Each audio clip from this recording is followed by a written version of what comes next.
The country is small means that it is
Don't go there.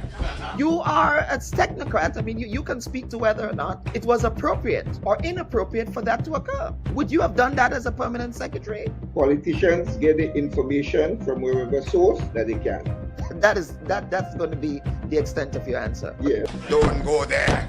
There's a lot of noise around the data protection bill that, in my respectful view, is not warranted. I was one of those making noise, and it's simply because I was concerned about that specific section 33. Don't go there. Are you going to be offering yourself up as political leader of the party?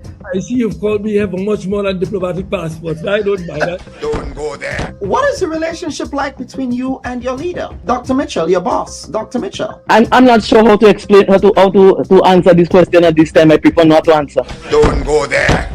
They said that you approached the bank for the loan before the election and that it only materialized after the election. There are also conflicting reports around the quantity of monies that were received. What is the reality here? People try to extort the truth and to make all kinds of things about it. I just stay quiet. So if you notice, I was really and truly quiet about the whole matter. Well, except with not with the New Today newspaper. The New Today newspaper reported on this, so I'm not sure you were quiet on this. Go ahead, Honorable. Go ahead. Well, I'm just trying to answer your question, right? Don't go there. I think we just spoke at length about the regularization framework. So yes, we did. But let us talk, Prime Minister. Let us talk about the workers who are dismissed. The Bubb Report. We go there.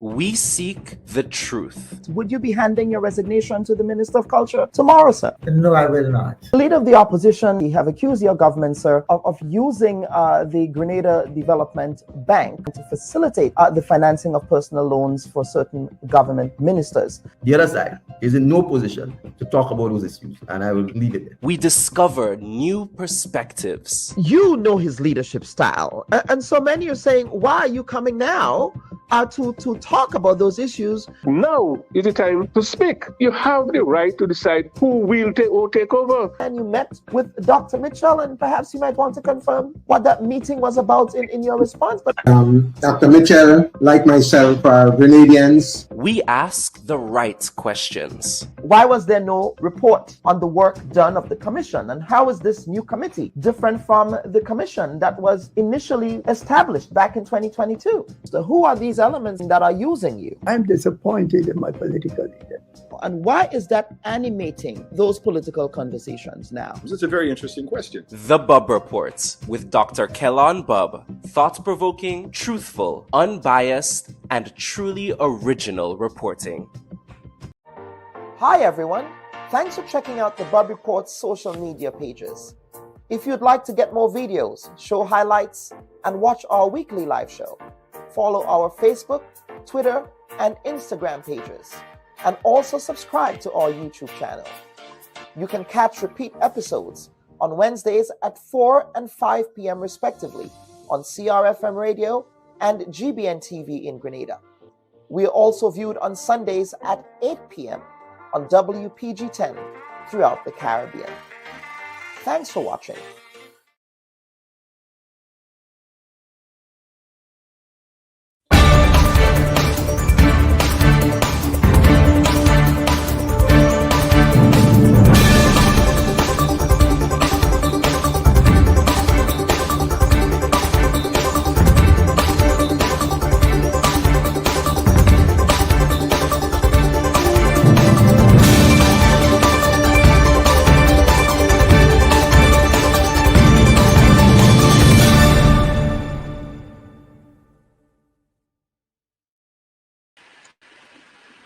A pleasant good morning to our viewers and listeners, and we welcome you to this week's edition of the Bubb Report. As always, I'm your humble host, Dr. Kellon Bubb, and we're happy that you can join us for this week's installment of the program.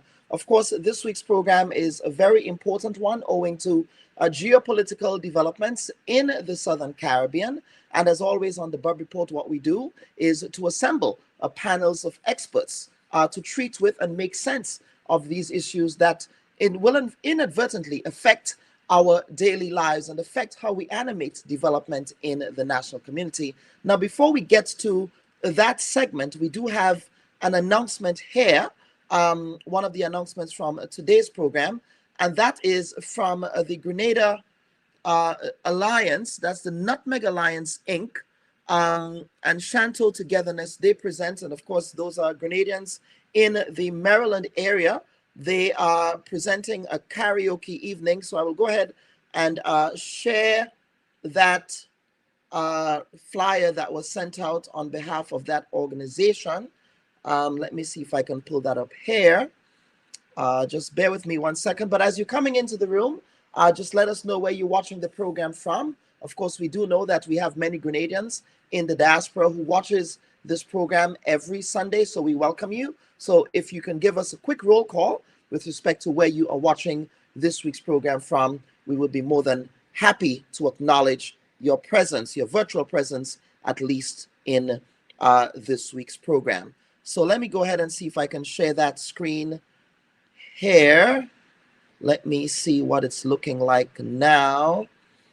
I'm having difficulty in sharing that photo, but I certainly will share that. Again, it's a karaoke and game night fundraiser that's happening at the that's happening on 1290 Crane Highway in Bowie, Maryland. That's happening on October 18th, 2025. Start time is at 5 p.m. and it goes up until 9 p.m. But as soon as my producer is able to help me with this, I'll be able to share that perhaps later in this program. Of course, and now, folks, we want to get straight into it. We want to get straight into it with respect to this week's conversation. And of course, we want to welcome you again. And let's see who is in the room now, who's joining us. Again, we have Deborah Brown is here with us. Then we have Hope, who's joining us from St. Lucia. We have Unison Joseph, who is joining us from Toronto, Canada. Let's see who else we have here. Welcome, Mr. Joseph. Let's see who else we have here. We have Lydia Louison, who's watching from Montreal. Then we have Derek McKenzie, who is in Grenada. Benedict St. John's, who is watching from St. Kitts, that's St. John. We have Andrea Pascal, who is watching from Canada. Welcome, Andrea. We also have Deborah Brown again. Liz Dasani, of course, who is joining us right here from Maryland in the United States. We have Miss Mina Gay, who is in Huddersfield, England. Of course, Huddersfield is known as having a very vibrant Grenadian diaspora there, especially from Carriacou, is what I believe. We have Onika St. John, who's here from Brooklyn, New York. We have Frances Buckmeyer, who is joining us from Charlotte, North Carolina. So, folks, as you come into the room, we appreciate your viewership, and we will get straight into this week's edition of the program. Now, 42 years after the tragic demise of the Grenada Revolution in 1983, Grenada's place in the theater of militarism and geopolitics is once again under the radar. Now, the last significant military buildup in the Southern Caribbean occurred on the neighboring island of Barbados, when the late former Prime Minister Tom Adams granted permission to the U.S. military to use the Grantley Adams International Airport, that's the Grantley Adams as a launching pad on the morning of October 25th. Now, the airport provided airlift support and served as a command and logistics center for what the U.S. dubbed Operation Urgent Fury at the time. Now, of course, fast forward to 2025, and the U.S. is calling at Grenada's Maurice Bishop International Airport. Now, once derided by the Ronald Reagan administration as a Soviet military base, it is now to be used as a logistics hub in an aggressive military buildup against Venezuela, a country with which Grenada has maintained diplomatic relations for almost 50 years. And what we want to do before we get to this week's panel is to take you down memory lane a bit. And of course, one observer noted, a historian noted to me last week, that what is happening in neighboring Trinidad and Tobago with respect to military assets and what may be happening in Grenada with respect to the use of the Maurice Bishop International Airport as sort of a radar site, a logistics site for the U.S. Army is what occurred in Barbados. So we want to take you down memory lane to what that looked like 42 years ago in 1983. And of course, this clip complements Sherwood McCaskey of the CBC television in Barbados. Let's take a look at this. Organize anything now inside of the country because there's a monopoly of military force in fascist hands as far as I'm concerned. And therefore, it is very difficult. The NGM itself experienced this when they were in their formative years. The very size of the country being small, and the difficulty of secretive organization, the difficulty of terrain in which one can operate, makes it extremely difficult logistically and otherwise to organize anything inside the country. So it seems to me that a total demand that there should be no intervention in Grenada is a de facto recognition of the regime. It is saying that if you don't intervene, but if you don't intervene, nothing can be done. So the people who are saying in this total way that there should be no intervention in Grenada of any kind, presumably, are in fact giving at least tacit acceptance of the government. I don't believe that anything can happen in Grenada unless there are initiatives coming from outside of the country. Over a dozen Hercules C-130 transport planes from the United States Marine Corps and Air Force lined the tarmac as the troops of the regional multinational peacekeeping force assembled here today. They were en route to Grenada to reinforce the garrisons and 2 airfields captured by the pre-dawn occupying forces. The contingents from 6 Caribbean states consisted of police and combat units. The Barbados Defense Force contingent in full battle gear were being led by Colonel Rudyard Lewis, who has been promoted to brigadier for the purpose of this exercise. He will command the OECS forces, while the overall commander of the Caribbean Security Force, which is being established in Grenada, is Trinidadian Colonel Ken Barnes, who is attached to the Jamaica Defense Force. The combat troops from Jamaica arrived by a civilian Air Jamaica plane and were accompanied by that country's Minister of State, Dr. Neville Gilmore, and Anthony Ebron, Minister of Information. What were some of their comments? Well, all the men I spoke with said they felt that they had a job that they ought to do, and they were glad to go down, and they were going to do a good job. One corporal said that when I get back to Jamaica, I'll be a proud man knowing that I've done a good job. And at what time did all this started? We got here this morning at about 5:30. 5:30, expecting the first contingent of Air Jamaica. Air Jamaica with the first contingent. They were a bit late, they didn't get in until about 10 o'clock. When we got here at 5:30, 13 helicopters had already taken off. Heavy-duty equipment was also evident, along with what appeared to be supplies of ammunition, food, and medical supplies. 25th of October, and I got a call from Tom Adams. He told me that he wanted me to take complete charge of the operation which is going to take place at the airport. He cannot on the phone give details, but what he will tell me is that there will be several thousand armed men passing through the airport, and he would like everything done to facilitate their passage and the short time they'll be there on the airport. So I turned to my wife and I told her, well, I had to go to the airport. And she usually gets things, but she never used to ask any questions, never used to. Very wonderful woman. So I left for the airport and I was not able to get back home for 3 days. Because when I went to the airport there, I came through the gate there by the control tower, and I told the guard that only persons who I personally allowed to come in through that gate, the security gate, would be going, and I could be contacted in the tower complex there, give the number. So when I got there were a few Americans, some people I later discovered worked with the famous CIA, and we had the military attaché, Colonel Larry Raymond, and we had an interesting man, he was Sergeant Symes, very, very efficient soldier. And we all were there, we were joined by a few police officers, and we talked about anything other than what we all knew might happen. So there was no discussion about that.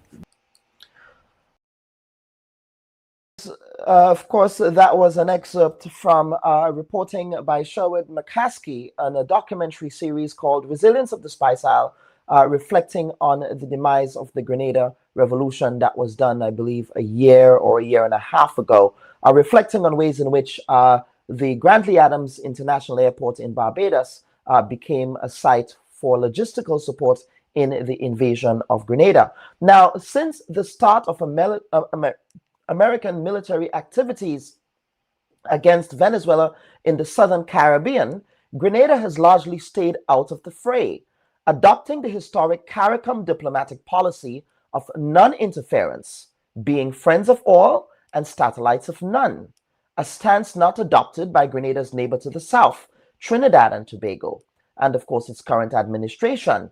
Now, all of that changed last week when the government of Grenada confirmed, following a report by WPG-10 television, that the country was asked by the world's most powerful military power to install radar and other logistical military equipment at the Maurice Bishop International Airport, named after one of America's greatest 20th century adversaries and whose demise was the subject of Operation Urgent Fury.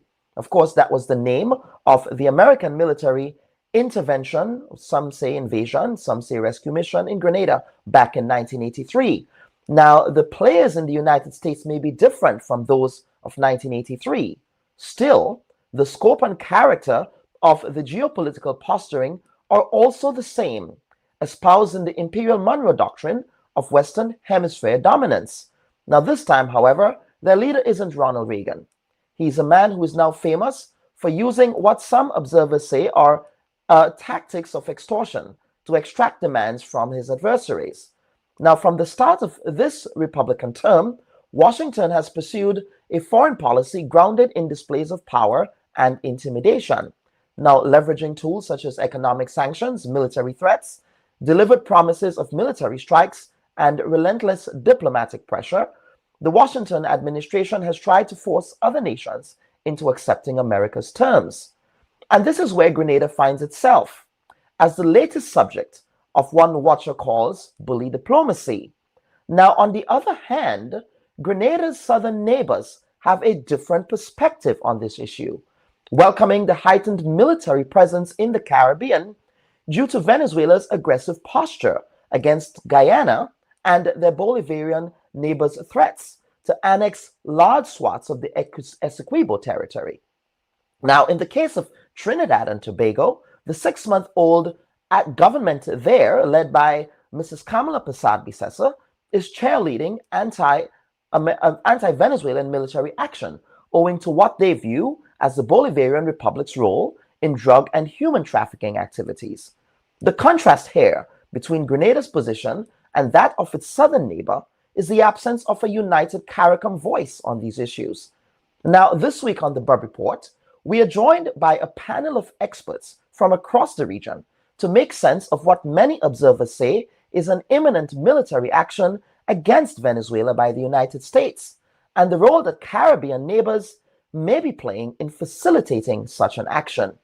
Of course, in the interest of balance and objectivity, it is always our objective here on the Bubb Report to ensure that we entertain all sides and all perspectives of issues that are animating debate and discourse in the national and regional communities. Now, as a programming note, it must be noted that we also attempted to reach Grenada's Foreign Minister, the Honorable Joseph Andel, to appear on the program this week. We have not heard from Mr. Andel. We also contacted Grenada's former Foreign Minister, the Honorable Peter David, an MP for the town of St. George, who has been avoiding our calls. And of course, we attempted to reach the opposition of Grenada through the Honorable Emmeline Pear. She responded and indicated that a statement will be coming from the opposition at a later date. So from Grenada, we have trade unionist, former Senator Chester Humphrey, who was president of the Senate. From Guyana, we welcome Rear Admiral Dr. Gary Best, formerly of the Guyana Defense Force. From St. Vincent of the Grenadines, we'll be joined by international law expert Jomo Sanga Thomas. And from the Republic of Trinidad and Tobago, our closest, some may say closest cultural neighbor in the region, we have the Twin Island Republic's CARICOM ambassador, Mr. Ralph Mirage. This is the Bubb Report. Folks, we'll be back for the live panel segment. Please stand by. Should your loved ones pass on, they deserve to be. Welcome back to this week's edition of the Bubb Report. And at this point, we do want to welcome our panel segment of the week. We want to welcome our esteemed guests here, starting with Mr. Mirage. Mr. Mirage, good morning to you, sir. And of course, I want to wish you, sir, and the people of Trinidad and Tobago a happy Diwali. Thank you very, very much. Thank you. I'm sure they will welcome your good wishes, and I'm very glad to be with you and your distinguished panel. Yes, absolutely. In my research of you, sir, I understand that you are also in the performing arts, performing in movies, and you are a playwright, I believe. Yes. I've been in the movies. I've been a stage actor for a number of years, a playwright. I may also say that I'm the former foreign minister of Trinidad and Tobago. Also, and we were actually going to get to that. Yes, sir. I pride myself on being the longest serving foreign minister. I served for 9 years. And you served both in the PNM and UNC administration, so you have some bipartisan appeal as well. Well, I hope you still have bipartisan appeal at least. I'm not hearing you. It's beginning to rain here now. Okay, all right. Well, we'll speak louder. Yeah. Yes, very well. Okay, and we also are happy to be joined by Mr. Dr. Gary Best. Dr. Best, welcome back to the Bubb Report, sir. Thank you. Thank you for having me. Yes, absolutely. Of course, as we said in the intro, you're retired Rear Admiral from the Cooperative Republic of Guyana. So we thank you for being here. Yes. Of course, viewers and listeners, we are still having difficulty in connecting with our guest from Grenada. That is Mr. Chester Humphrey. We're working on ensuring that he can get back here. But I want to begin with you, Ambassador. Can you still hear me, Ambassador Mirage? Yes. Yes, I'm hearing you. Yes, I want to begin with you, and of course I'll have Mr. Dr. Best jump in shortly. And this has to do with the question of CARICOM. Let's talk about your government's departure, that is, from the long-standing diplomatic posture of viewing the Caribbean not only as a zone of peace, but also contextualizing the region as being friends of all and satellites of none. Now, Ambassador, how does this departure, at least Trinidad and Tobago's departure from this posture that CARICOM has always had will affect CARICOM unity moving forward? Well, we don't expect it will affect CARICOM unity at all. I mean, even among the closest family, there will be times when we disagree with one another. And this is one of the times. We are asking in Trinidad and Tobago, is this idea of a zone of peace more myth than a reality? The fact is, in our region, there's an infestation of criminal cartels involved in transnational organized crime and narco-terrorism, which as Guyana's president himself, Mr. Irfan Ali, he has said these criminal organizations have the capacity to overwhelm state institutions, undermine democracy, pervert the rule of law, and threaten human dignity and development. Our own Prime Minister, Mrs. Kamala Persad-Bissessar, recently told the UN General Assembly that the global drug economy destabilizes institutions, corrodes democracy, and undermines development. This is the new war that we are having in the Caribbean. It is a war without borders, measured in murdered children, broken families, and stolen futures. And this is very important. If left unchecked, gangs could replace governments, and states may stand in name only, but collapse in substance. Now, we in Trinidad and Tobago face the results of this gang infestation. We have the highest murder rate ever in our history. We have last year 683 murders in this population of 1.2 million. 40% of them gang related, and the gang related to the narco trade. In the last 25 years, 10,000 people have been murdered in this country. So in that light, we do not see it as a zone of peace.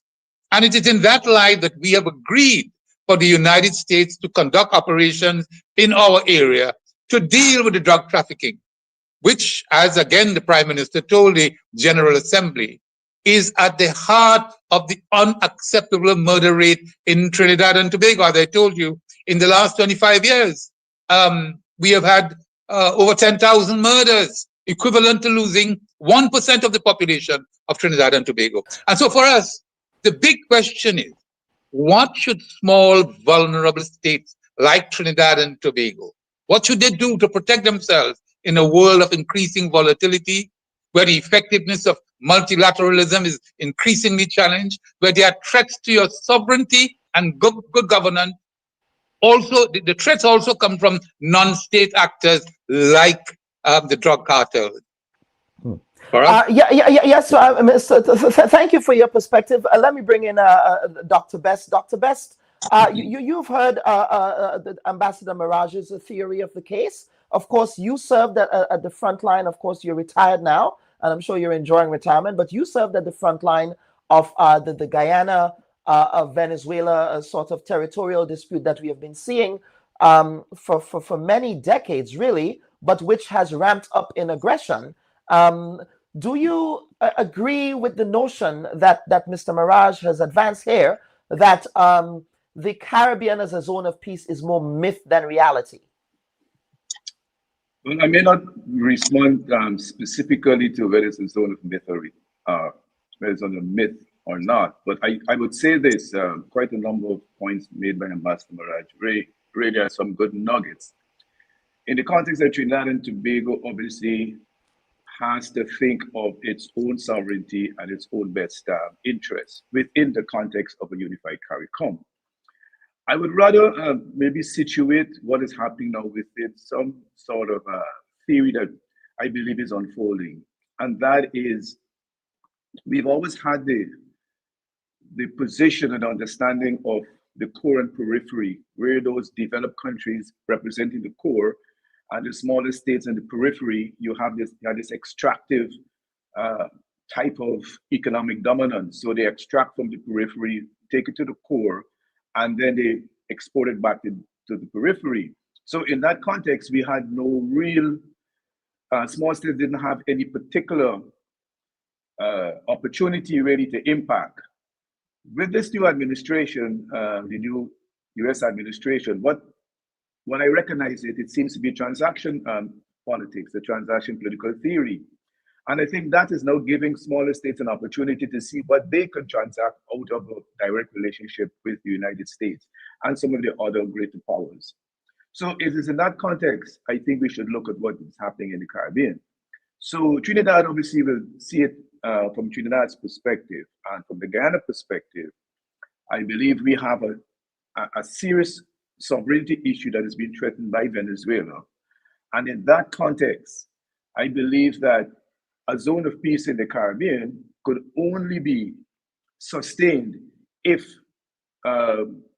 border matters that go beyond the ability of CARICOM countries can be addressed by an external actor. So I don't think we can avoid the external actor. I don't think we can preserve a zone of peace if within that zone there are nations or a nation that is threatening that peace. Venezuela, along the Bolivarian construct, ought to be one of those countries that contribute to the zone of peace. But what we recognize and what we've seen more recently is a threat to that zone of peace, specifically in relation to Guyana and its claim to 2/3 of Guyana's territory.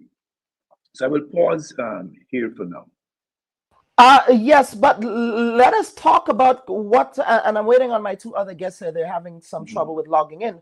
But let us talk about CARICOM's long-standing posture of support of non-interventionism. Let us talk about CARICOM's long-standing posture of being satellites of none and being friends of all. Mr. Maraj and Dr. Bess, I can understand that Guyana is in a unique position. Guyana finds itself in a unique position here, given what is happening with respect to claims by Venezuela that it needs to annex the Essequibo, which, right? But Mr. Maraj, I want to start with you. You appear to be hitching your wagon on the side of the United States with respect to the interference in the internal affairs of a sovereign country in Venezuela. Is that not a departure? No, I disagree with you. I disagree. Yes, go ahead, sir. Disagree with you. Yes, go ahead, please. Yeah, we accept what the United States is doing in the Southern Caribbean, trying to its best to deal with the drug trade. I heard you said earlier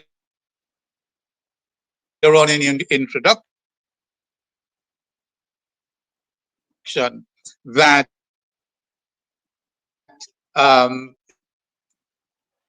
it is there's no variable. This trade in illicit drugs is damaging its population significantly. And a lot of people are placing their own spin on it. But we in Trinidad and Tobago, we accept what the United States is saying as the reason for its action in the Caribbean. And we have had made no reference at all to supporting the United States in interfering with any country in the Caribbean. That is out of the question. Very well. I want to make that absolutely. Thank you so much for that clarification. So that's important. But we are now joined, Mr. Maraj. We are now joined by Mr. Jomo Thomas, who is joining us from St. Vincent and the Grenadines. He's part of the panel. I'm not too sure if you gentlemen have crossed paths, Jomo and Mr. Maraj. Perhaps not too sure if you did.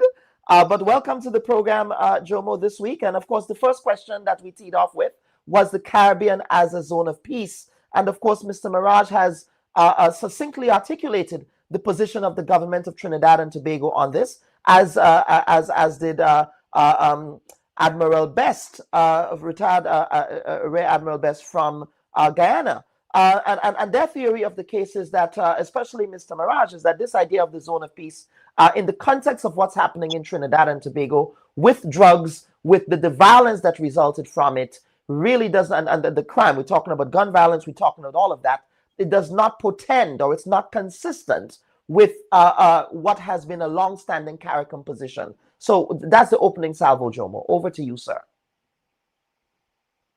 If you can just unmute your mic, Jomo. Oh, we lost him again. We lost Jomo again. So we're just going to wait. I think we have Mr. Humphrey with us now. Mr. Humphrey, good morning, sir, and welcome to the Bubb Report. Yeah, good morning, Dr. Bubb. And just let me explain that I've been having severe internet problems. Yes, I sir. don't know if it is because because of the military raiders that the Americans are imposing on us. But and it's interesting that both me and Jomo in two different countries, but with a particular slanting of abuse, have this disruption. But anyway, yes, I'm happy to be here, and let me say good morning to these two honorable gentlemen. I did hear fully what Dr. Best has had to say, and I did hear partially what Mr. Maraj has said. Are you allowing me to comment as an introductory thing, or you want me to jump into the program? Yes, we jump in because All right. the first question has to do with the Caribbean as a zone of peace. Of course, Mr. Maraj and Dr. Best, they have a different perspective of how we are seeing this. So, how are you seeing it, sir? I think we lost Mr. Humphrey there again. We're really having some severe. Yes, go ahead, Mr. Humphrey. Go ahead. Yes. Well, I heard both gentlemen, but I'm particularly drawn to Mr. Maraj. The Caribbean Declaration of a Zone of Peace is a political declaration that does not deal with domestic violence. It deals with the whole question of peace between states. And it particularly addresses the fact that the Caribbean, which has had a since pre-colonial times, and that this concept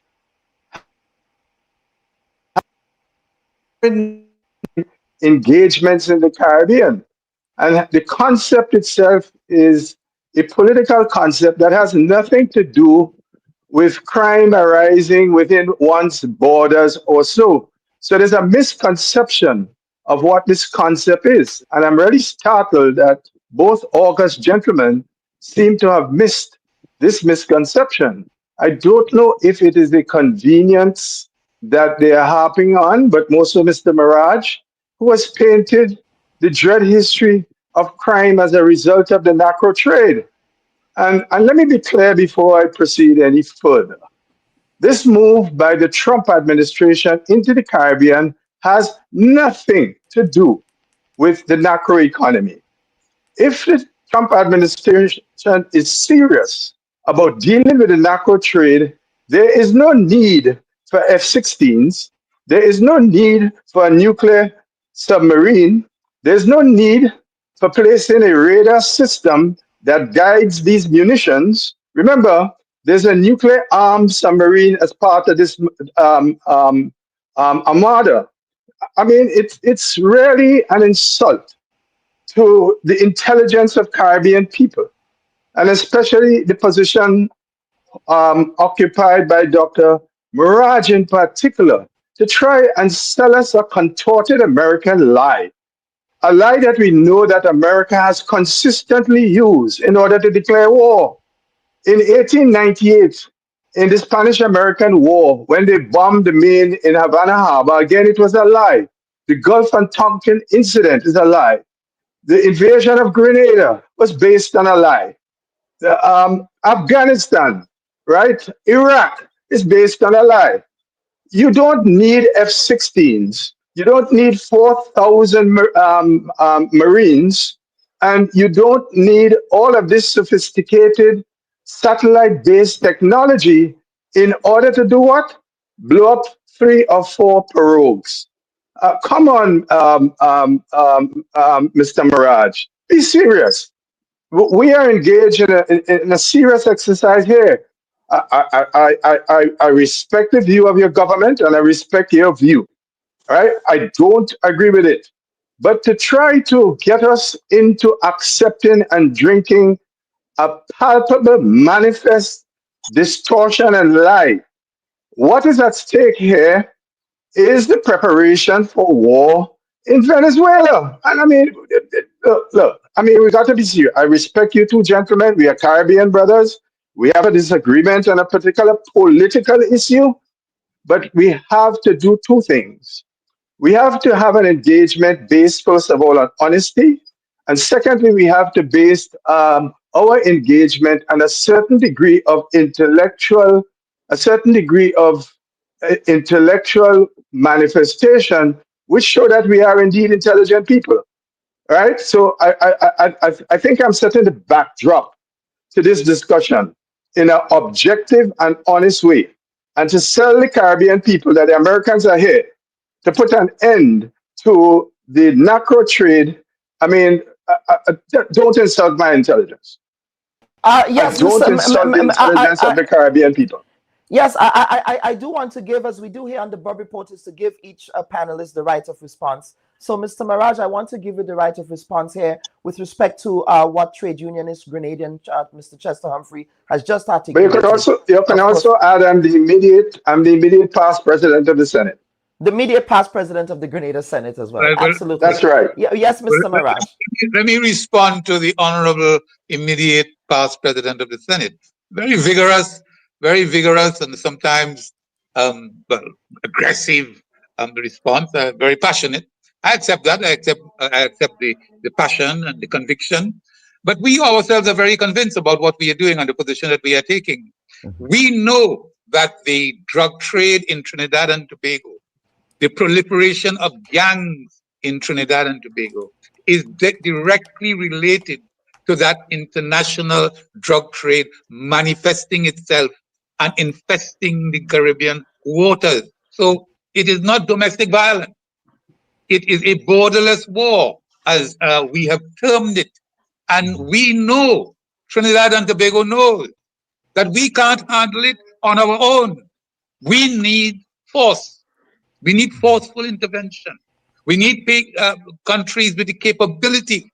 And that is the plight of vulnerable countries, small, vulnerable countries like Trinidad and Tobago and in the Caribbean, in the face of this international narco trade, narco terrorism, as the United States has called it. They are capable of infecting your entire governance system. They can jeopardize your democracy. They can interfere in your political system. So it goes beyond gang wars among themselves. The kind of influence that they can have on your society is pernicious in the extreme.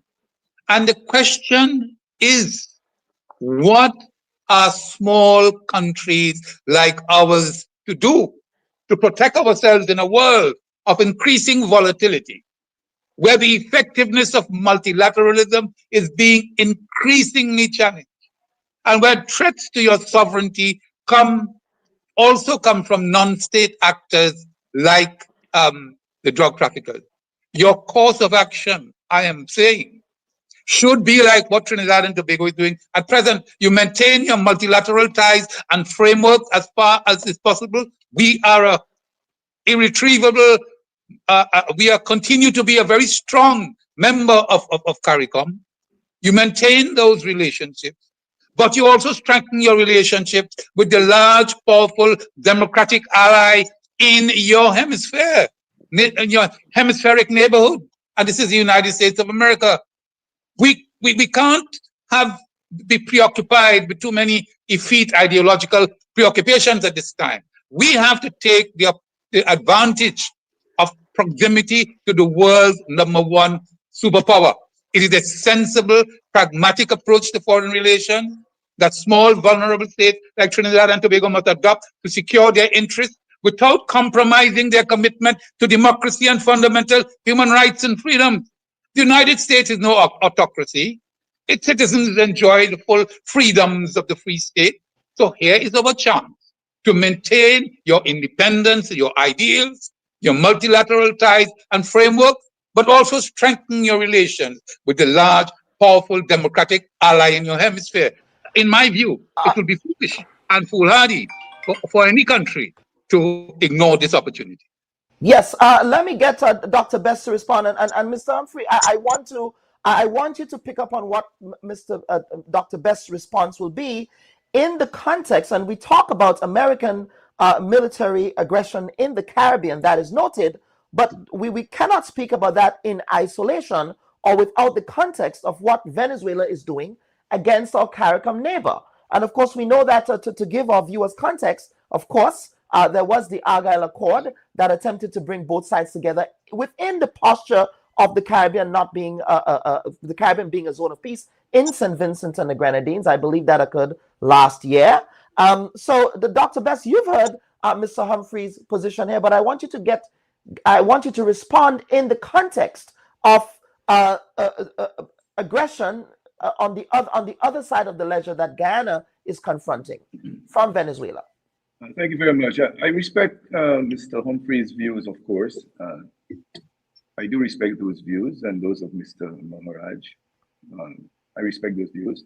Let me say that, in my view, the Zone of Peace Declaration of CARICOM, in its long history, could not and never was intended to stand alone, because CARICOM nations themselves cannot guarantee that zone of peace.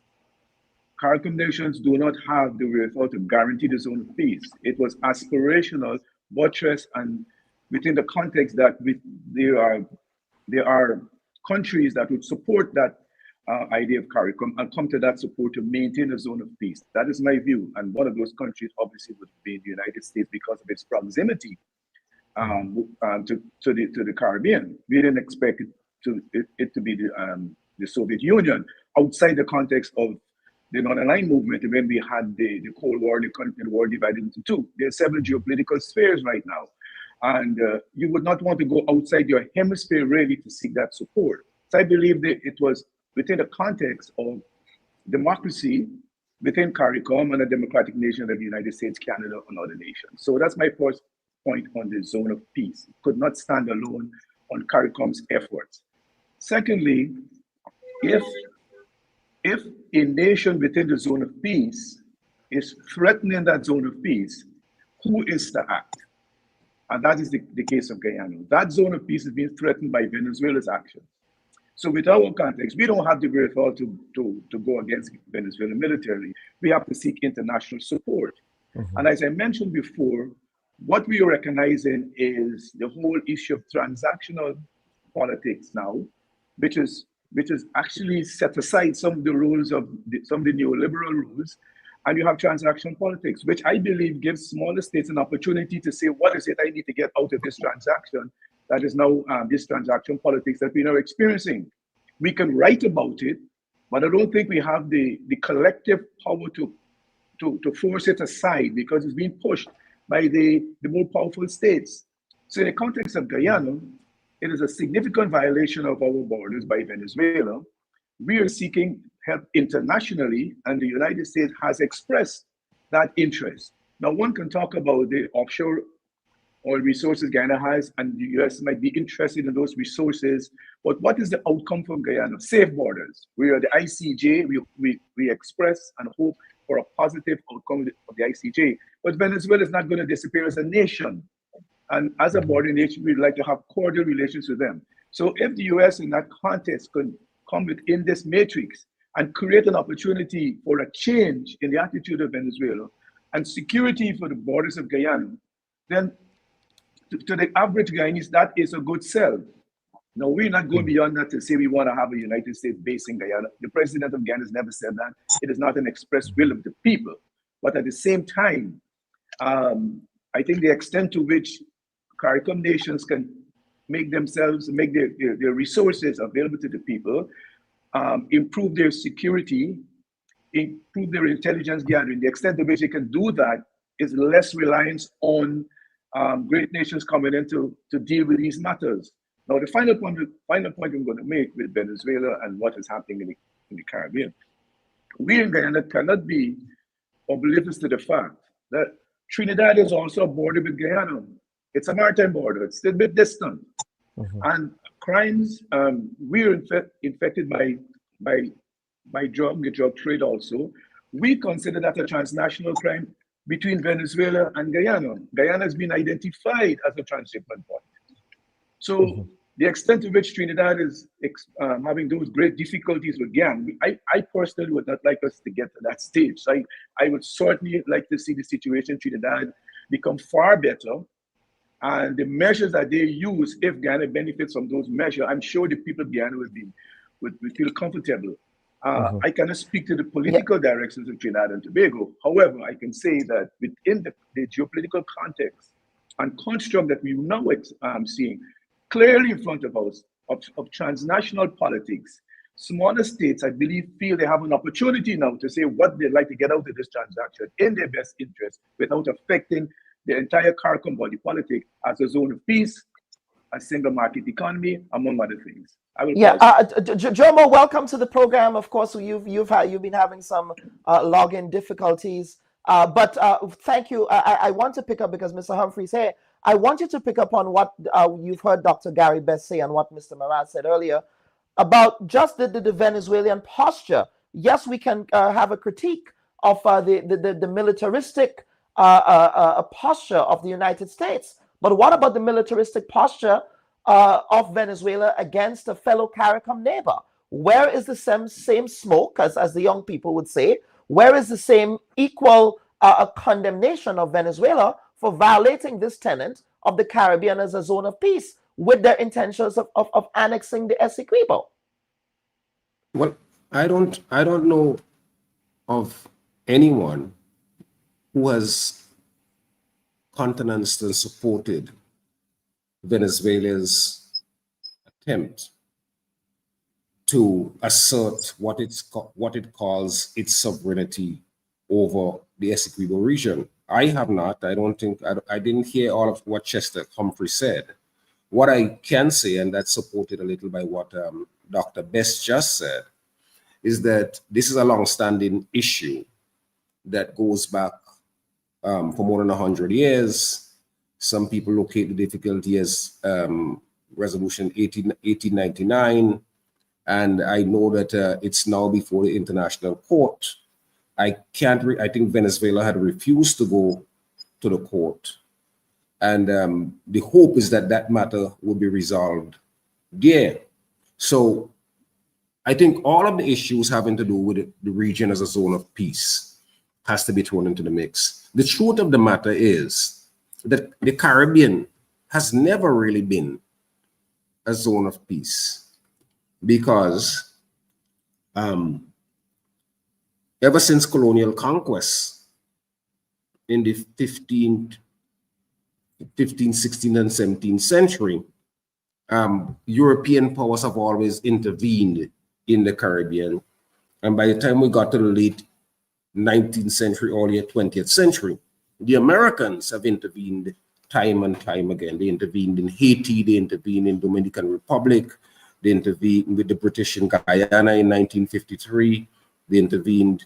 And they had a ring of bases there in Trinidad and in Antigua, a number of places. So, but I thought that coming out of the independent movement beginning in 1962 with Trinidad and Jamaica, and coming up with Guyana in 66 and Barbados in 66, the assertion had always been that these new independent Caribbean leaders and Caribbean nations would make an attempt to ensure that the Caribbean was not used as anyone's playground for war.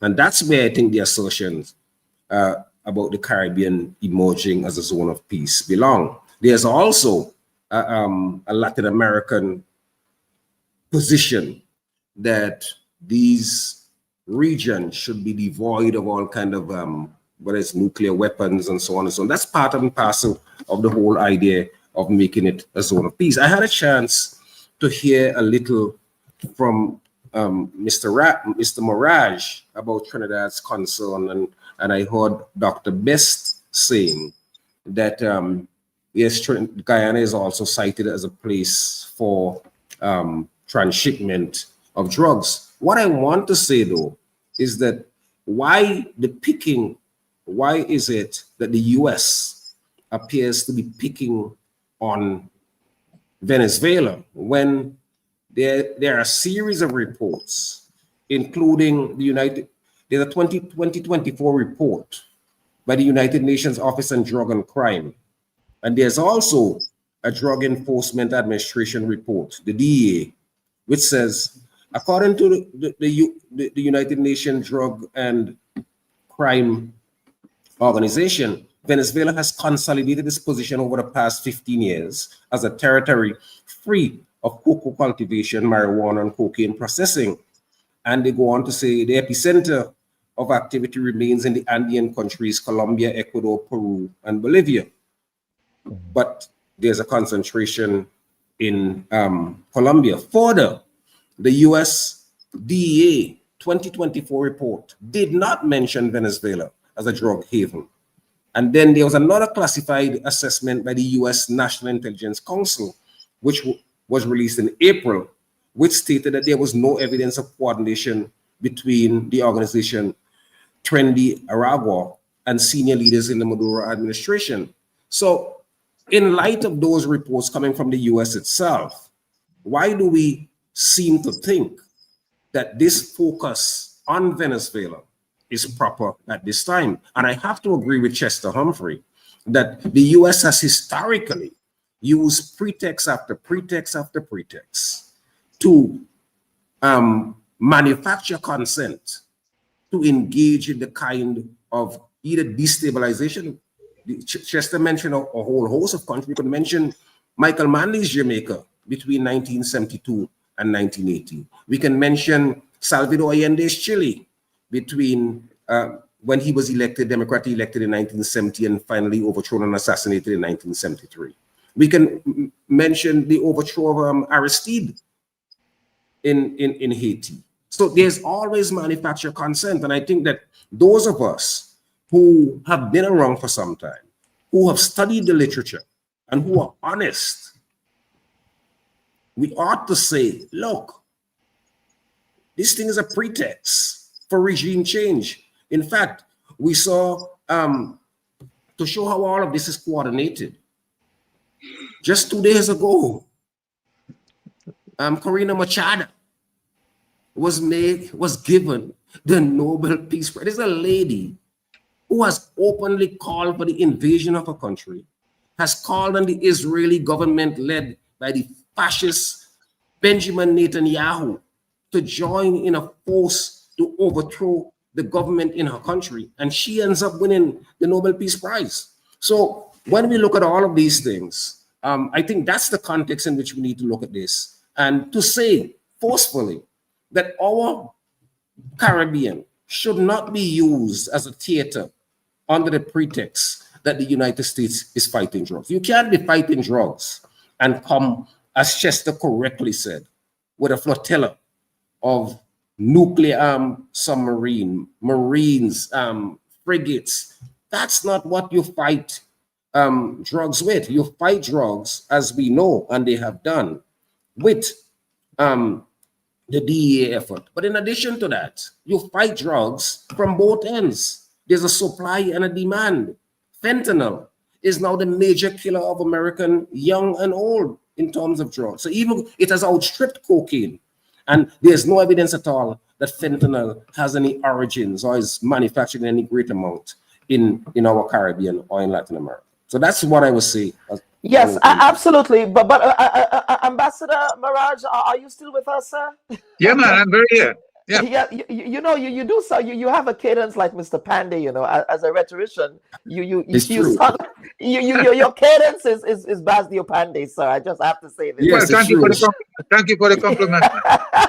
Absolutely, sir. But I just want to, Mr. Mirage, pick up on a number of issues that Mr. Joe Mohair and Mr. Humphrey articulated earlier in their contributions to the program. One, if in fact this is an issue of drugs, of course we do have in the Caribbean, we have the yes. Yeah, I think because I fell off the program, I think I should be given at least a brief opportunity Yes, briefly, Right. briefly, Mr. Humphrey, because we have to get to the Yes. next point. Yes, please. Thank you, Jamo. You have expanded on some of the points that I've made. But let me just go back to Ambassador, His Excellency Maharaj. All you have described about the effects of the macro economy and trade in Trinidad and Tobago and throughout the region, I empathize and I understand that. And that's not my issue. In fact, I have described the Caribbean as in a low intensity civil war. So I am not arguing against what you are saying. I'm very much on board with it. But the question is, the American initiative in this time, and I want to come back to something to deal with Guyana when Dr. Bess. The question is, do we really believe that the Americans' intention with their presence in the region at this time is actually to fight cocaine trafficking? Because the only accomplishment they have had so far is to blow up 4 pirogues.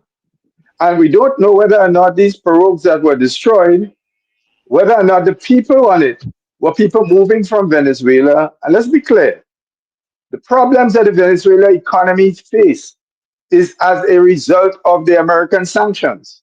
Let's be very clear on that.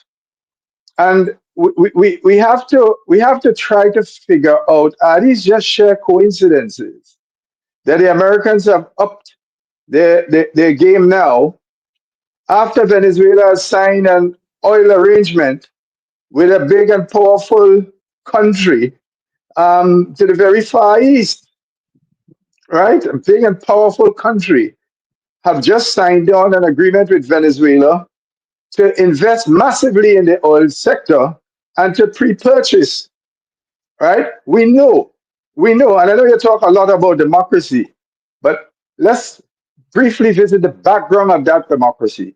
The background of that democracy have seen a major attempt to wipe out the history of Africans in America, with all of the attempts to dismantle all of the social programs, affirmative action, the reconfigurations of the court in order to deliver those judgments, the unlawful rounding up of thousands of people. Once you are black, they are not rounding up people of European stock. They are rounding up people of West Indian stock, of African stock, of Mexican stock. It's a racist agenda that is being pursued in the United States. So don't give me this bluster about this great democracy. This great democracy lied when it declared war in Iraq. Its longest war ever. In Afghanistan, it was ultimately defeated. Its lies about the Gulf of Tonkin incident. So let us be clear on what's happening here. And what I'm saying to you, Ambassador Miraj, do not sell us a false narrative. We all agree that the narco trade poses a serious threat to our sovereignty. We know that very well. We have no problems if the Americans are genuinely coming to help. But why do you need a nuclear submarine? And you need assets that can integrate your munition system with satellites so that when you launch a cruise missile from a submarine, it can be guided to its target. What target? A fishing boat? You've got to be, you can't. Mr. Mamaraj, remember the region is listening to us. I know. I hope they all are. Mr. Humphrey, let us pause. Mr. Humphrey, let's pause. And Of course. But I want to deal with the Guyana question. We will. I want to deal with the Guyana question. Yes, because we will. Mr. Humphrey, we will deal with the Guyana okay. question shortly. We will deal with it. But Mr. Miraj, I want to get you to respond. And the way that I would frame this, Mr. Miraj, has to do with the current context of the security arrangement that we have in the region. We have the regional security system. We have the Southern Command. We have the U.S. Southern Command, where that is based in Trinidad and Tobago, where in fact the fiduciary responsibility of the U.S. Southern Command is drug interdiction purposes. In fact, there was a massive raid, a drug raid of drugs that did not actually come from Venezuela, but it came from Colombia, that your astute law enforcement officials in Trinidad and Tobago successfully captured with the assistance of the U.S. Southern Command. I believe that happened about 2 or 3 weeks ago. So the point I'm making is, if the suggestion is that what the Americans are responding to is, one, non-state actors, and two, drug trafficking that emanates from Venezuela, how is it that they are not mounting the same military response against the Andean countries, against Colombia, and against all of the other non-state actors that with the resources that the Southern Command has been using? And the second part of that question, Mr. Mirage, has to do with due process. The U.S. says that the boats, the fishing boats that had bombed in international waters were in fact drug boats, without providing any evidence. In fact, U.S. Senator Rand Paul, a Republican, a libertarian Republican, he's on the right wing of American politics. He articulated the view that what the U.S. is doing in international waters, first of all, is not approved by Congress, but secondly, they have not provided any evidence as to allow us as the public to believe what they're saying. So, Mr. Mirage, over to you, sir, on those critical points. I have read what all of that about the lack of evidence, but I've also read, repeated assertions by the President of the United States, by a lot of his top officers, including the Secretary of State Marco Rubio, that they have been dealing with drug traffickers, and that these boats that they attacked were indeed transporting the drugs that were destroying, that contributing to the destruction of the people in the United States. So that I haven't seen the evidence myself, but there are questions being asked, legitimate questions, I must say. But you also have highly respected people holding powerful offices in the most powerful country in the world. Well, yes, but Mr. Mirage, I'm sorry, but the posture of the United States has always been due process. In other words, we are going to capture these drug traffickers. We are going to provide the evidence. Yes, as I said, the questions are indeed legitimate. Now, with respect to the United States and its behavior and so on, and its role as a democracy, I am not saying that the United States has been a perfect nation. The United States has made many errors in our hemisphere and outside of it. But if we are talking about democracy and fundamental human rights and freedom, give me the United States any day, rather than any of the autocracies that we know that are already contributing to what is called a tension between the Western world and others.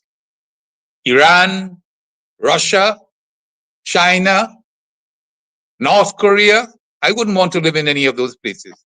Give me the United States any day.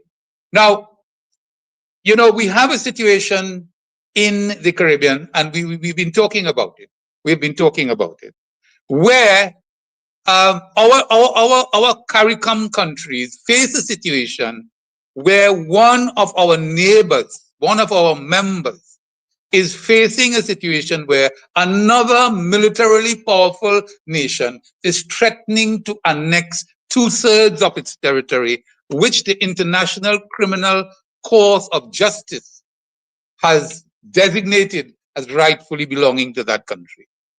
So, and after, upheaval and threatening action and so on, CARICOM did what it ought to have done. It brought together Guyana and Venezuela in the presence of other countries like Brazil and representatives of SAILA and so on. They signed the Argyle Declaration. And what happened after that? What happened after the Argyle Declaration? We had further instances of claims of this region, violation of the Argyle Declaration, as it were, and also, the international the binding agreement of the International Court of Justice. So, what is Venezuela? What is Guyana to do? Guyana then got into a memorandum of understanding with the very United States of America, where they are going to cooperate with one another in case of any attempt by any country or that particular country to seize the Essequibo region. That is what Guyana has done. That is what Guyana has done. And what is CARICOM's position? We ought to know from CARICOM. CARICOM needs to get together and formulate a particular position as a result of this very agreement that Guyana has signed with the United States, this memorandum of understanding. And I'm absolutely on board with you on that question of a CARICOM position, sir, with respect to the build-up. We've not heard anything from CARICOM or even the government of Grenada, save and except for press releases on these issues. But Mr. Mirage, the other part of my question here has to do, and we would segue into other parts of this conversation shortly, but this has to do with the scope of this military build-up in the Southern Caribbean, in the context of Trinidad and Tobago and Guyana to a certain extent. Are you suggesting that the military assets that the U.S. is employing in the Southern Caribbean is what will be needed to curb the drug trade? Is that the kind of, don't you think here that there might be bigger designs for, as the reporting of suggesting, of regime change in Caracas? Well, I have heard speculation on this program and even before that there could be other designs. But we also know that these drug traffickers, this narco trade, deals in also illegal arms. And they have very sophisticated operations. They have very, very sophisticated operations. They are not to be treated lightly. So the United States, in its judgment, has felt that it needs this kind of armory and this kind of weaponry to deal with this very dangerous. But Mr. Mirage, as you're bringing up the question of armory and weaponry, the drug trade is not a one-way trade. The Caribbean has a serious issue with the export of weapons from the United States. The Caribbean does not export or manufacture firearms. Where do these firearms come from? So as much as you might be concerned with the trade of narcotics from South America into it, and the Caribbean being used as transshipment point for that, well, I want to hear your thought, Mr. Mirage, on the question of the export of firearms from the United States that are used to fuel the kind of drug activity that we see in the region. I think governments in the Caribbean, and I think they have done it already, they ought to get into agreements with the United States and the support and cooperation of the United States to deal with this flow of illegal arms into our country. Listen, we have cooperated with the United States before in dealing with these issues. Didn't we have the Shipwrighter Agreement in 1988 under the Basil Pandey administration?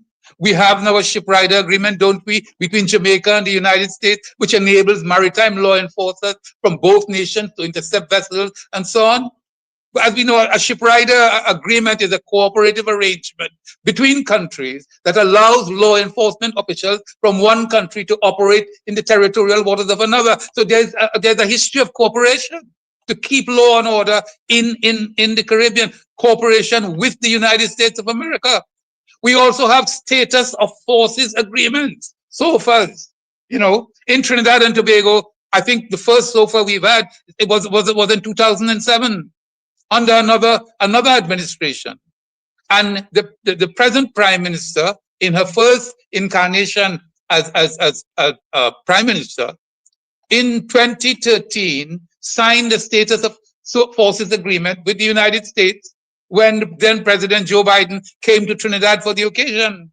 And the administration headed by Dr. Keith Rowley renewed that agreement in 2024, signing a SOFA with the U.S., agreeing to the presence of U.S. forces in Trinidad and Tobago by consent between both parties. So in other words, there is room for cooperation to deal with all of these issues. Yes, and speaking of, and I want to bring back the entire panel now, but Mr. Mirage, there's one final issue here that will tee up the conversation for the next for the next part of this conversation. Now, Mr. Ambassador, how much of your government's posture in Trinidad and Tobago is about natural resource partnerships with Venezuela, as it is about concerns over drug smuggling and human trafficking? Now, and the second part of that question, Ambassador, has to do with Trinidad and Tobago's access to urea exports from Venezuela that is then exported to other places like the United States. So let's talk about your energy partnerships. Of course, the Dragon deal was one of those issues. And of course, it may be a complicated issue here, because here you are, here the Prime Minister, your Prime Minister, saying, kill them all. And her bellicose rhetoric against the president of Maduro following her election in April. How does that stand in the contradiction here? I'm trying to understand. How do you resolve that contradiction with the bellicose rhetoric, with also wanting to negotiate with Venezuela? Are you suggesting that perhaps you might not want to negotiate with this iteration of a Venezuelan regime on matters of energy? Listen, among friends, among neighbors, among family, there's always periods of conflict. We have had some verbal turbulence, let's put it that way. Yeah. And you know, we have a situation now where we are leaving that behind. We are leaving that behind. We are having the Dragon gas project, the Dragon field project, is again being revived. Our Prime Minister has made it clear she's willing to travel to Venezuela, to go to Venezuela, to engage in negotiations. So that you know, friendship is there. It is unshaken. It may have gone through some turbulence, but there is no real lasting damage to that relationship. And we want to pursue the Dragon field project because it will be of benefit to all the parties involved. With the Dragon field project with a Maduro regime. I'm just trying to clarify whether you're okay with that, because the Maduro regime is also sanctioned by the U.S. regime. Well, at this time, the process is a tiered process. It will go in 3 phases. And being with the partnership of the United States, we are going along, we are negotiating, we are cooperating, and we have no doubt it will redound to the benefit of everybody. You just said with the partnership of the United States, a lot of Dragon gas resources are in the sovereign territory of Venezuela. Of course, we would need Venezuela's cooperation. Well, correct. So the question I'm asking, Mr. Mirage, is again with respect to your cooperation, because of course, for the benefit of our audience, any kind of oil exploration activity in the context of Venezuela, they have to get what is called an OFAC license, I believe. That is correct. Office of Foreign Assets Control license, I believe, and that was approved recently by the United States in the context of Venezuela. But what the audience needs to know as well, viewers and listeners, is that the U.S. has given another oil company, I believe it's Exxon, an OFAC license to explore oil and gas reserves in the in Venezuela. So the question I have for you, Mr. Mirage, yes, you indicated that you'll be working along with the United States around the exploration question, but have you been having conversation with the administration of Nicolas Maduro, given this military buildup we are seeing? Have you spoken to them? I am not in a position to answer that question at this point in time. As our Attorney General also indicated, things are happening in behind the scenes, but we are not in a position to reveal anything at this point in time because of confidentiality matters and concerns. And that is okay, very well. So you're not going to indicate what those obviously you will not do that. So let me bring in the rest of the panel here, and of course the other parts of this conversation, gentlemen, which I believe Mr. Humphrey articulated earlier as well, and Jomo also articulated, that has to do with the energy question. How much of this military buildup in the Southern Caribbean has to do with energy resources and energy diplomacy? Is this about only drugs, or is it both and? Mr. Humphrey, I want to begin with you on that question. Let's be clear. This has nothing to do. I know Mr. Mirage is trying to sell us a narrative, and with great effort. But certainly, in my case, as the master marking the paper, Mr. Mirage, you failed miserably. And Dr. Bubb, we need to decide whether we what kind of cricket we playing. It's either T20 or Test. We can't be playing both in the same game, right? Because different rules apply. And I was becoming a little bit annoyed with the degree to which you have allowed Mr. Maraj the dominance in this program, which to my mind is essentially to try to sell the Caribbean a distortion, right? And I have problems with that. Okay, so let me just get back on track with the question, because I think it is clear for everyone to see. And I don't believe that I respect Mr. Maraj's view. He's an honorable ambassador for his country, a fellow CARICOM national, and you know the relationship between Grenada and Trinidad. So I feel for half him. of Trinidad is Grenada, right, Mr. Maraj? Of course. Or 3/4 of Grenada is Trinidadians. That's put it each other way. But Okay, so go ahead, I Mr. respect his view, Yes, sir. and I laud his efforts at the mission that he has been given. But to come back to this question, this is what is driving the United States. This has very little. This current issue here now, and the placement of high-tech military assets, has nothing to do with the interdiction of drugs. It has all to do with an attempt of regime change. And when I search my dossier, I'm seeing a similarity between what happened in Panama and what the Americans are about to do.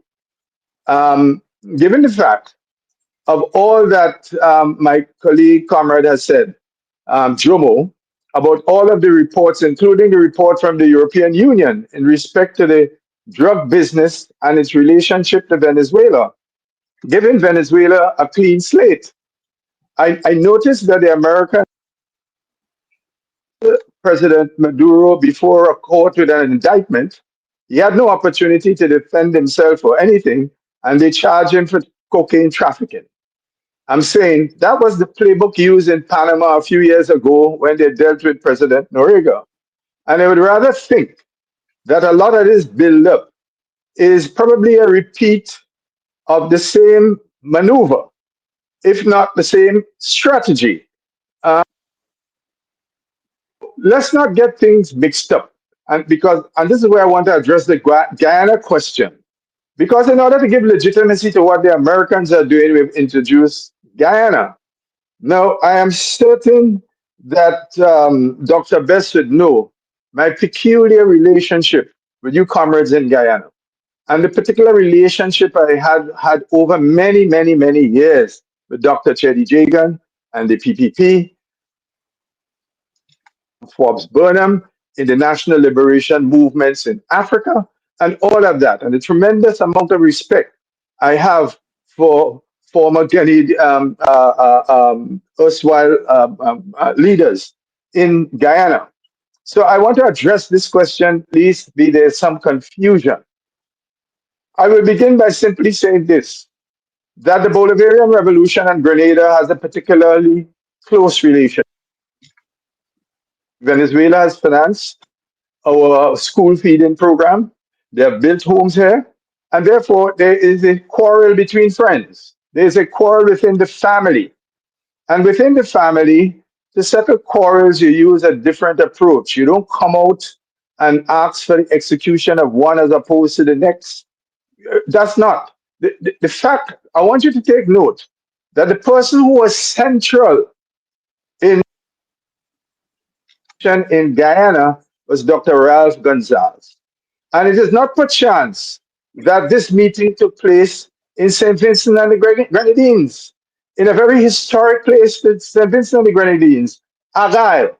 That is the area in St. Vincent and the Grenadines where the original Vincentians stood in a fight, in a fight against genocide, right? And Dr. Gonzalez and the rest of CARICOM was able to quiet down this situation and to get the matter now before the International Court again. Now, history is strange because when we thought this matter was settled between the British and Venezuela many years ago, and it laid quiet for quite a while. It was not until the rise of Dr. Chetty J. 1962 or thereabout that the Americans triggered the Venezuelans to raise this issue. It is strange how history, and this is what I'm saying to you, in our discussion about these matters, we have to be well informed, else we'll be tricked. And this is why I can't buy into this narrative that they're here to fight drugs, because they're not. The Americans are preparing for regime change in Venezuela. They have approached Grenada so that Grenada, because of its situation and its geographic relationship to where America has moved its military satellites, Grenada is the best place to put their satellite, they download satellite equipment which is used to guide the munitions that they have come with. And this is why they have come with a nuclear submarine, because they can stay from the bottom of the ocean and send off a cruise missile, and the radars can then guide that cruise missile. If Grenada allows this to happen, we will be aiding and facilitating a theft. We will be aiding and facilitating war against a sovereign country. We have no difficulties at all with cooperating with America in the fight against the narco trade. So they're two distinct things. But the Americans is using that to cover their efforts, at regime change. And they are hastening simply to forestall, because the sanctions against Maduro are not working. In fact, the Venezuelan economy is recovering tremendously, much to the surprise of many. So much so that the Americans themselves are giving permission for engagement. What has changed the time frame and the pace with which they are moving is that agreement that Venezuela signed with China. All right? That is what is hastening it. So let's not get things, Dr. Best. Believe you me, my heart. I am a Guyanese, and the Guyanese in Grenada will tell you, right? But it's a quarrel between friends, first provoked by the very Americans who are coming now because they have a significant control of those resources in Guyana. Right? So we understand the play. We understand the play. And this is what I'm saying. We will not be part, and I could speak for Jomo, we will not be part of facilitating a heist. This is what is taking place on the basis of a lie.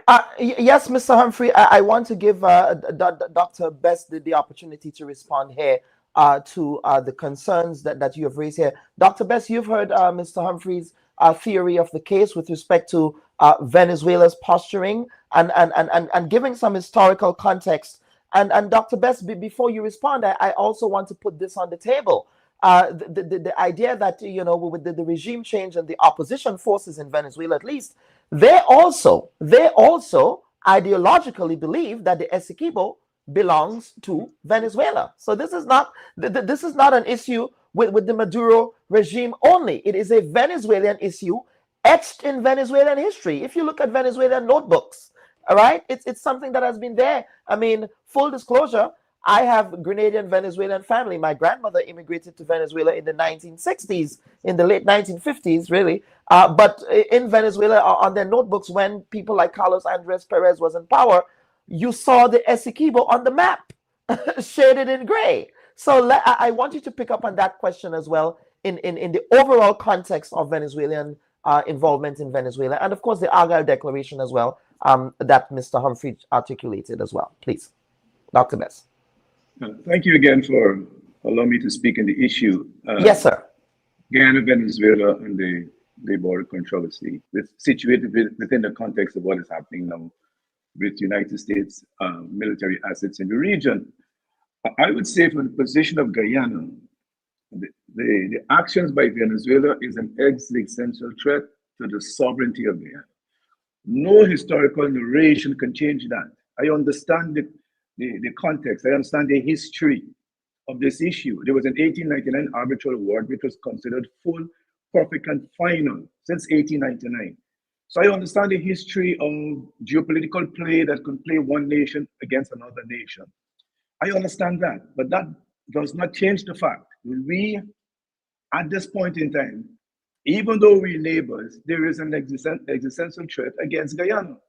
And it's escalating and has been escalated by Venezuela from time to time, to the extent that they have a governor of Essequibo in Venezuela, so to speak. So that is what we are facing at the moment. So I do respect the history, the play, and all of that. And let me just make a few contributions historically to that. You know, Venezuela is one of the last countries to end slavery.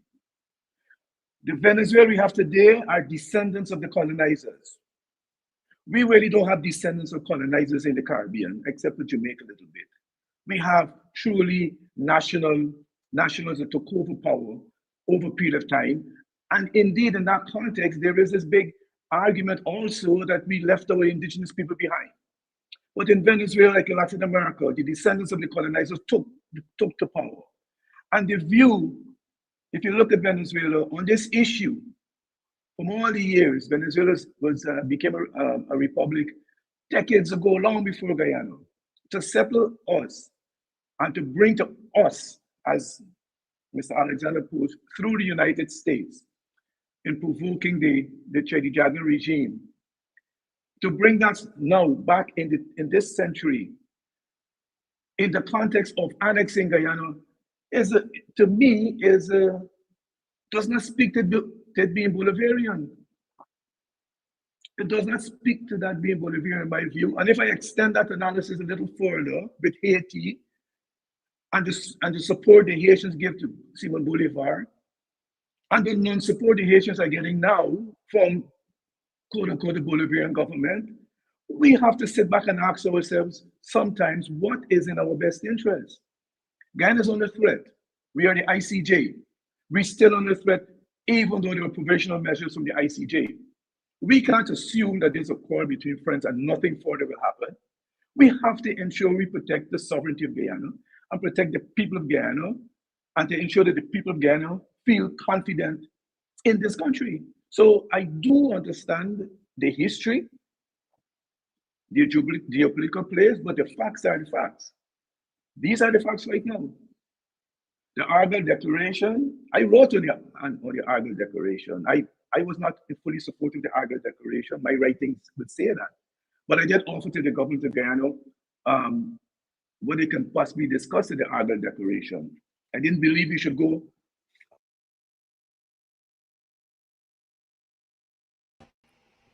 Dr. Bess, I think we have lost your audio there. Just unmute your mic again. We lost your audio there momentarily, sir. If you see the little microphone by your name there, it's crossed out. There you go. Go ahead now, sir. Go ahead. I think we lost Dr. Bess. Go ahead, sir. Yes, go ahead now, please. Dr. Bess, go ahead. We can hear you. All right. It looks like we just lost Dr. Bess for a second here, so we'll try and get him back. But I want to know, Mr. Mirage, if you wanted to add anything to what Dr. Bess I wanted to go back to this Argyle Declaration. The Argyle Declaration agreed that when Dr. Gonzalez brought this group together, CARICOM, Brazil, the CELA, to deal with the conflict. The Argyle Declaration agreed that both states will refrain, whether by words or deeds, from escalating any conflict or disagreement arising from any controversy between them. But what happened after that? There were developments from the Venezuelan side, like naming a governor of the Guyana Essequibo, which the government of Guyana condemned as an attempt to assert claims over the Essequibo region. And then there were so-called elections in Venezuela to elect a governor and other lawmakers for Essequibo, internationally recognized as part of Guyana. None of Essequibo's 125,000 residents participated in that election. And that election was described by Guyanese President Dr. Irfan Ali as scandalous, false, propagandistic, and opportunistic. So, you know, the the actions violated the Argyle Agreement of December 14, 2023, and also the binding order of the International Court of Justice. So the question then arises, what is Guyana to do? Well, in March this year, Guyana and the United States, they signed a memorandum of understanding aimed at enhancing security cooperation between them. President Irfan Ali said Guyana continues to see the United States of America as a trusted partner with shared values, mutual trust and friendship, and a commitment to the rule of law and international order. And this is what underpins their bilateral relationship, President Ali said. And he continued, our partnership and joint commitment to the safeguard of this region from every disruptive force is key to the maintenance of democracy and an adherence to the rule of law. To whom else would Guyana turn for that kind of assurance? And U.S. Secretary of State Marco Rubio, zeroing Yes, Mr. Humphrey, hold on, let him finish, please. Yeah. Go ahead, Mr. Mirage. Go ahead, Mr. Mirage. Yeah. Marco Rubio, zeroing on the matters related to the ongoing border controversy between Guyana and Venezuela. He said, there will be consequences for aggressive action.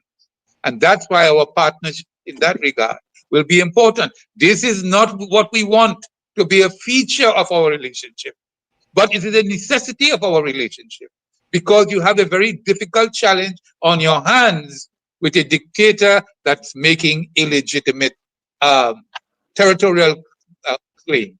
You have our full commitment and support. So this is the reality of the situation. Mr. Humphrey, before you, I want to get Jomo on this question here. I want him to respond specifically, given his place in St. Vincent and the Grenadines. Of course, he has fallen out of grace with his former comrade, Dr. Ralph Gonzalez. But Jomo, if you can just unmute your mic and respond to this question of the Argyle Declaration against the backdrop. Even after the Argyle Declaration, we've seen what Venezuela has been doing there, naming a governor for the Essequibo and things like that. Jomo, your mic is muted, so just unmute your mic and then you can speak. Not only a governor, 6 deputies and all of that. Yes, sir. Yes, Jomo. And then I'll get Mr. Humphrey to come back in. I thought the Argyle Declaration was a very important piece of diplomacy. It was done on the initiative of Prime Minister Ralph Gonzalez, where all of the officials, prime ministers from CARICOM came in, people from Brazil came in. So it encapsulated those people who were directly involved or surrounding the conflict. And the declaration called for a set of actions. I think that some of the actions which Venezuela has engaged in, for example, like the referendum, was problematic. But I also think that the Venezuelans, with the elections coming up, as they did, the last presidential elections, was attempting to play into the nationalist fervor in Venezuela. Because as you correctly said, in Venezuela, all sides, not just the Bolivarians, all sides, the most conservative sections of Venezuelan society, believe that the Essequibo province is part of Venezuela. So I think they were playing into that to try to move up that national sentiment as they went into the presidential elections. But I don't think we can, I think it's a very touchy issue. It's an important issue. There's international intrigue. There's also issues of national sovereignty that the Guyanese see as paramount, and they want to protect their territorial integrity as they have had it over the years. I think Chester alluded to the point that many of these boundaries were colonial creation, but the same can be said for Guyana's boundaries.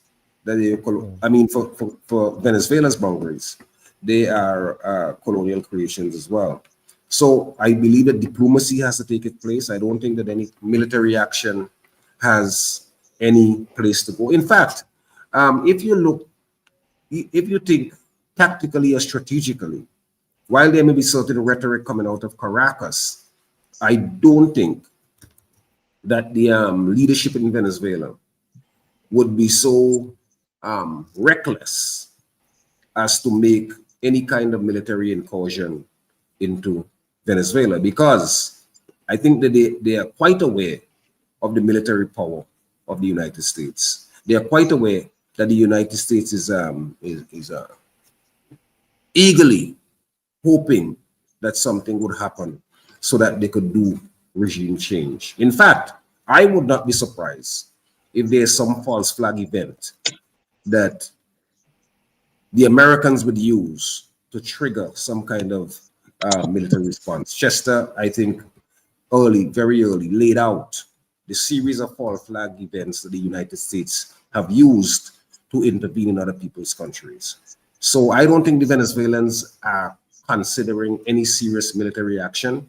I think what they want to do, and I can't fault them for doing it, because in much the same way that the Guyanese think that they have to pull in the Americans to seek some kind of security arrangement, I think in Venezuela, national politics dictate that you speak to an issue that resonates with a significant amount of the Venezuelan population. Mr. Humphrey, I'll give you a chance to respond to, you wanted to add your 2 pence here, and then what we will do, gentlemen, we have to come my response is really, my response here is just really clarifying some matters here. Yes, sir. Because we are interjecting the dispute between Guyana and Venezuela, between Venezuela and Guyana, into this current issue about America. The American military buildup here and now is not in defense of Guyana. Let's be clear on that. Right. It is. Right. It's not in defense of Guyana. The Guyana-Venezuela issue, while everything is, well, universally is connected, but that's not the issue of, this is not of the moment. The Americans are not here on the request of Guyana in order to offer defense because of something that Venezuela has done to Guyana. So by introducing that question here, what we are doing is attempting to cloud the waters so that the false narrative could sell. And this is where I take serious departure from my friend, the most excellent ambassador, right? His Excellency. His Excellency is attempting to muddy up the waters in order to give validation to the Americans are preparing for regime change in Venezuela, and this is what it's about. And I will say so openly. Our Guyanese comrades, and yes, one has a right to seek assistance when one is threatened. That's a legitimate right. When one is threatened, and you can't have an argument with that. But I'm saying between friends, and we are friends. I'm friends of the Maduro government in Venezuela. I am also, my navel string is also, you can say, to use a Grenadian slang, buried in Guyana. And the way you deal with these issues is quietly in the background. And I'm saying so far, that approach has worked because the Venezuelans have done nothing to enforce their claim. And I want to go back to Chavez, because this issue was raised with Chavez, and Chavez says, as all progressive nations, we have to find an amicable way of solving this situation. That was Chavez's statements. In fact, when the Petro-Carib started, Guyana was not part of it. That's before all this oil discovery.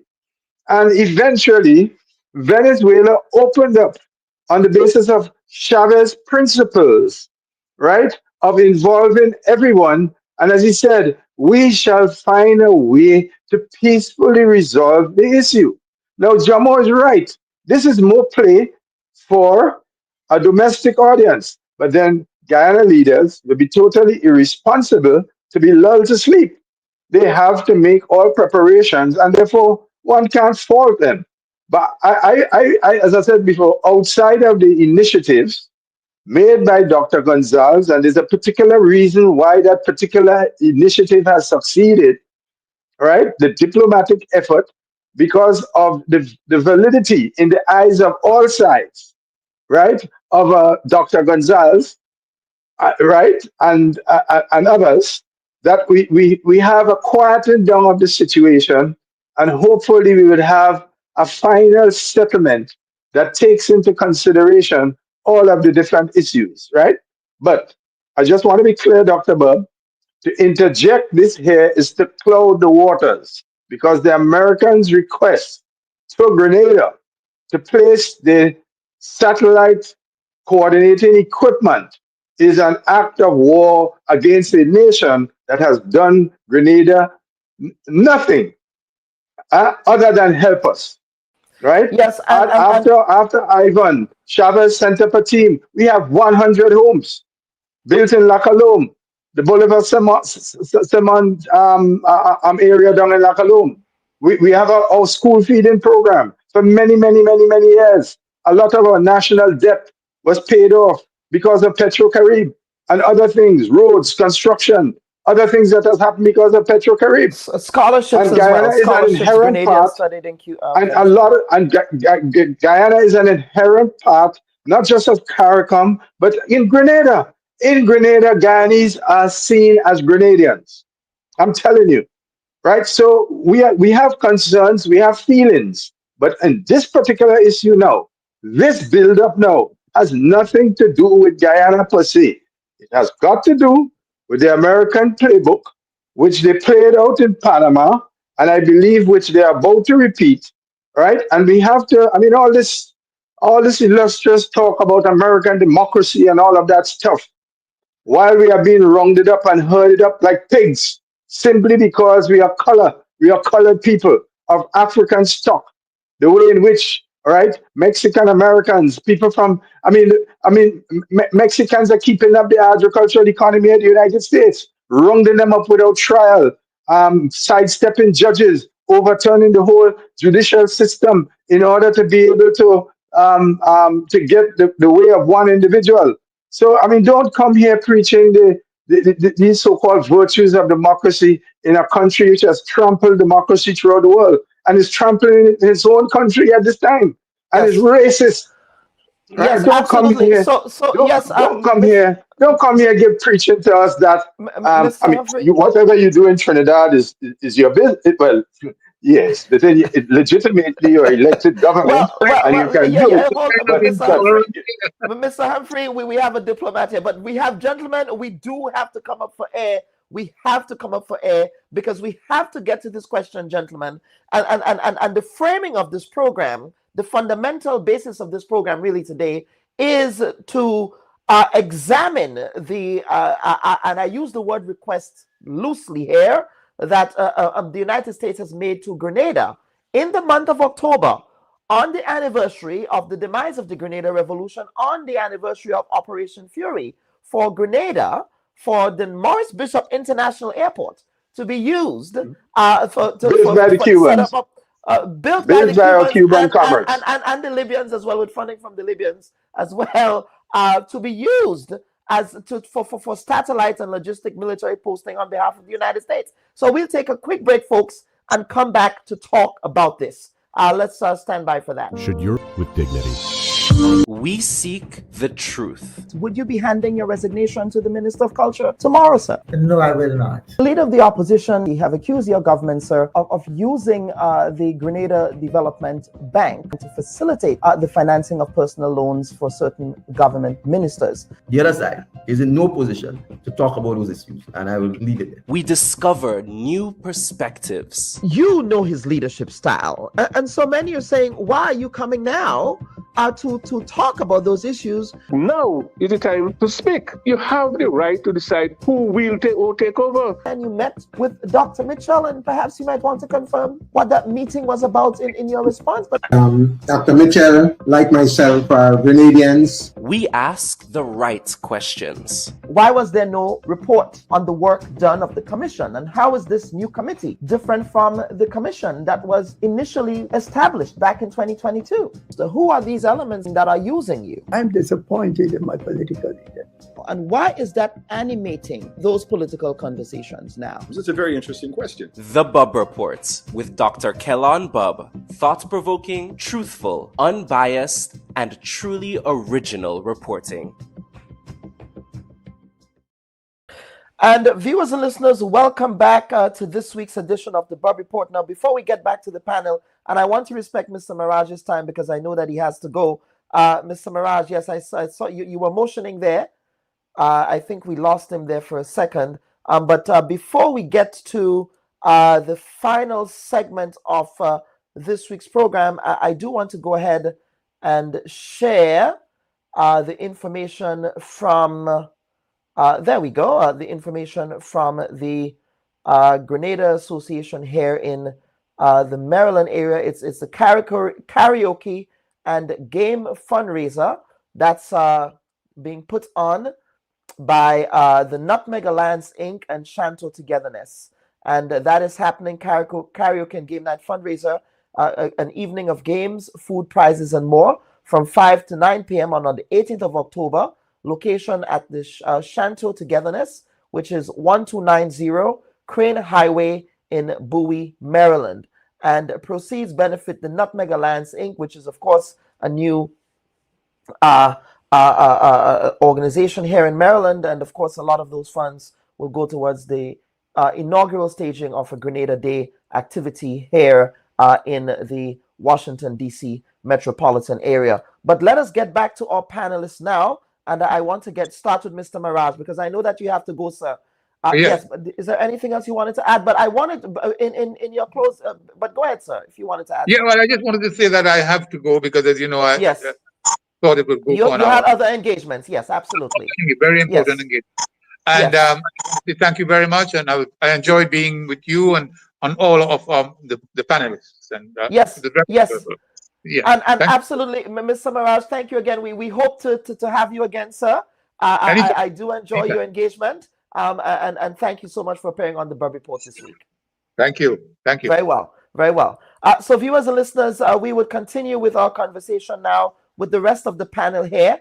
And I want to begin with Dr. Best here, because Dr. Best, I know you wanted to add something else to what Mr. Humphrey and Mr. Thomas were saying.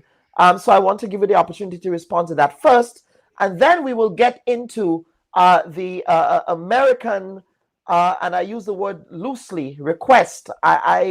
My framing would be a demand for Grenada to have installed radar and other military surveillance equipment at the Maurice Bishop International Airport. Of all ironies, the biggest irony here for me is that the United States in 1983 articulated the view that the Maurice Bishop International Airport, formerly the Point Salines International Airport, was to be used as a military base, by the Soviets and the Cubans to attack the United States. But here, 42 years later, after the demise of the Grenada Revolution, the United States wants to use a civilian airport for military activity. The irony is not lost on me here as a student of history. But Dr. Best, you wanted to add some things, and then we're going to get into the conversation about where Grenada finds itself in this geopolitical build-up here.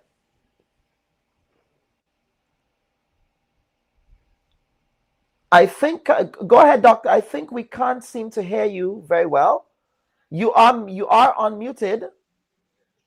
So I'm not too sure what's happening on your end. But while we try to determine what's happening with Dr. Best's issues here, Mr. Humphrey and Jomo, we can't seem to hear Mr. Best. I want to bring you in on this question here with respect to what was announced. First and foremost, the government of Grenada did not make this announcement formally. It was only after reporting by WPG-10 television that we learned about this, and then the government issued a press release after this. It was the same with the fishing ban issue. It was after the announcement was made of the fishing ban that the government then issued a press release after it was reported in the press. The same with the Cuban issue, a press release. They have been communicating on all of these issues by way of press release, but that's a totally different issue. Jomo, how should the government of Grenada respond to this? And some are suggesting that perhaps they've already keeled and already responded. Your thoughts? And how, but not only how, but why do you think Grenada is being targeted here? Are they being targeted? Because I'm not sure you've been hearing the same things with respect to St. Vincent and the Grenadines. Have they made those requests of the government of St. Vincent and the Grenadines that you know of? I have not heard anything about any such request being made.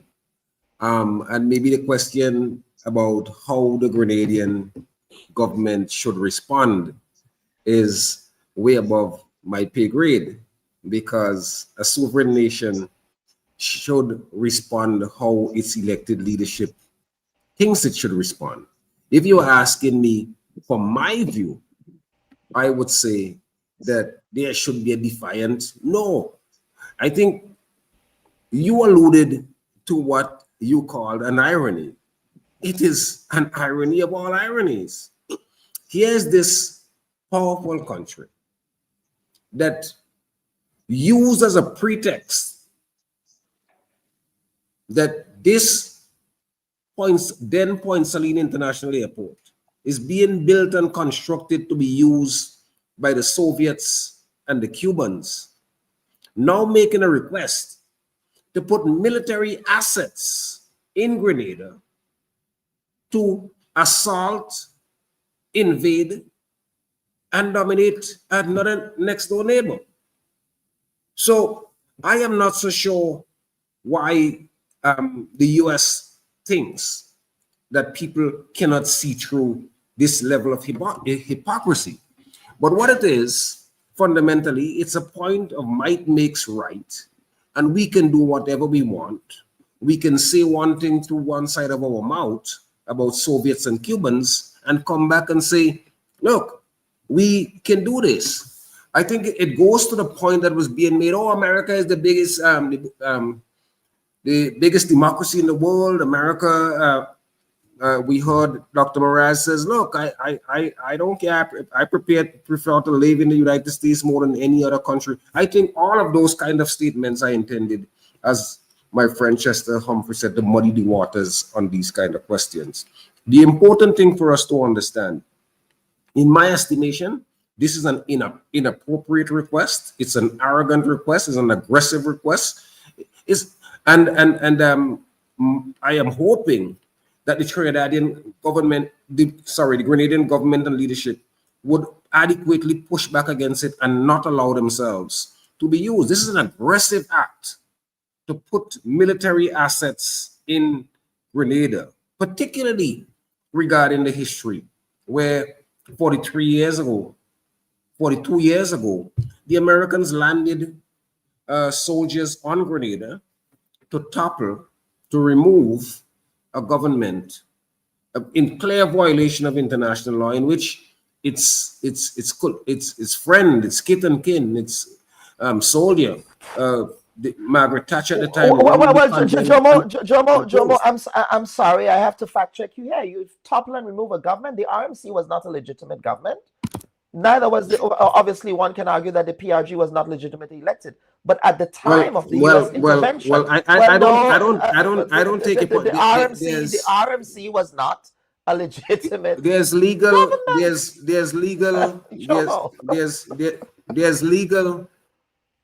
Go ahead, please.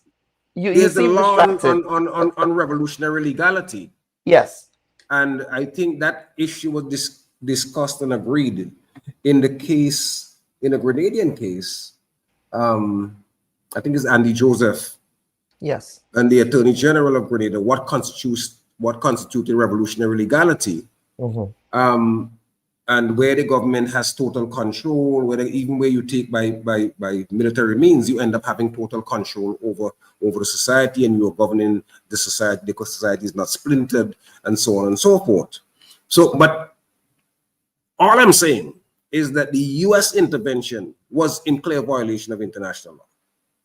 The fact, if you want to argue about legality, you can only argue about it has to do with the sovereignty of the country, and that country's sovereignty was assaulted and raped. So I'm saying that's the kind of irony that we have, and that's the problem there.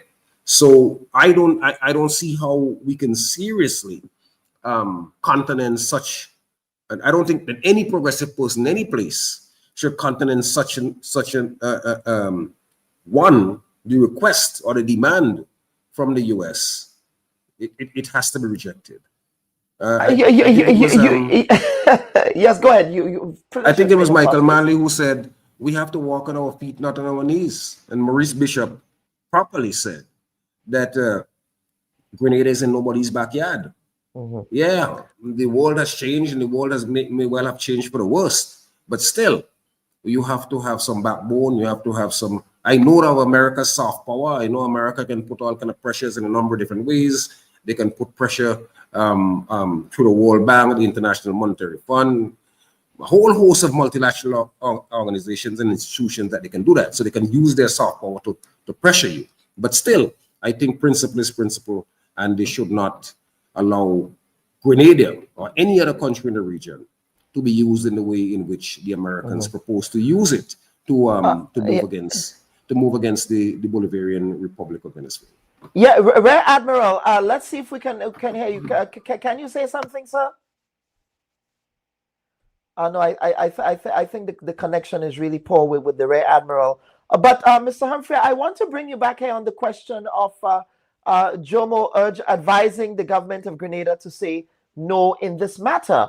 Of course, that is against the backdrop, Mr. Humphrey, of a bellicose foreign policy of the United States, a president of the United States who engages in extortionist bullying tactics against his foes. I mean, we have seen what he has done to even his NATO allies, the United Kingdom. They had to lay out the red carpet in order to eke out a wonderful trade agreement. And it's all about this personal aggrandizement. It's all about him, myself and I, right? It's all about the same thing that he's doing. He's using the bully pulpit of the United States to go around the world and throw his weight around, right? To say to countries, bigger countries than Grenada, with bigger GDPs than Grenada, that, hey, if you do not engage with us on our terms, then this is what we are going to be doing to you. And we have been seeing it, not only in the bigger countries, but in the context of the United States.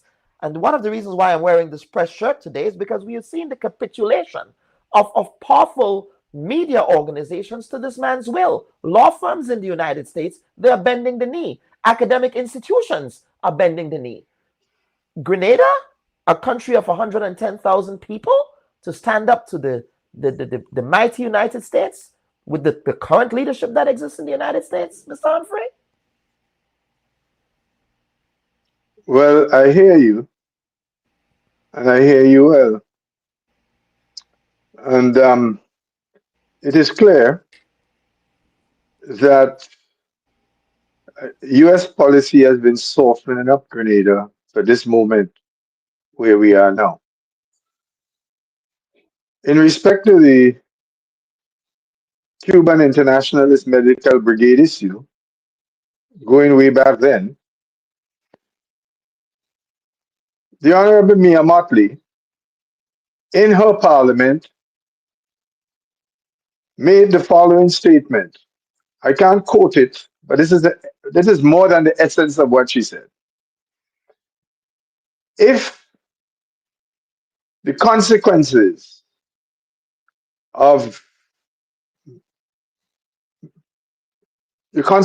to me and Barbados is that they would take away my diplomatic passport because I'm in defense of Cuba, so be it. Ralph Gonzalez said so too.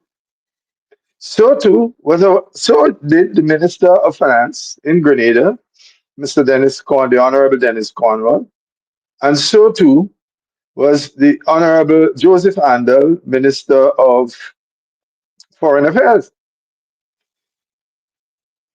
These are just regular members of a cabinet. You had two countries where the Prime Minister spoke. Dr. Gonzalez said, if they want to take my passport, so be it. They can have it. Yet, nothing was done to St. Vincent, and nothing was done to Barbados. And I remember I was on a program with the distinguished Dr. Patrick Antoine, and he was trying to sell a line that Grenada suffered because Grenada did not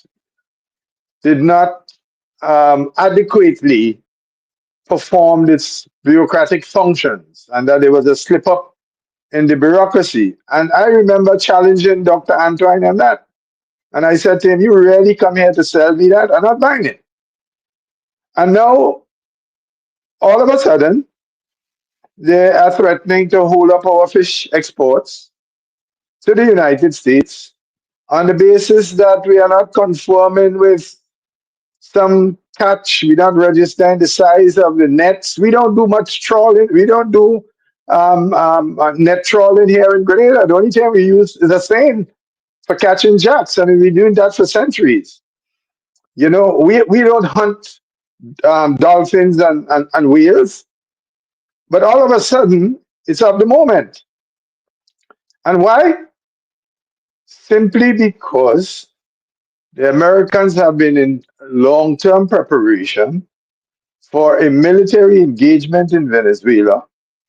And Grenada, because of its geography, because where it's positioned in this part of the Caribbean, the American military determined that it's an ideal location to place the ground earth equipment linked to their military satellites.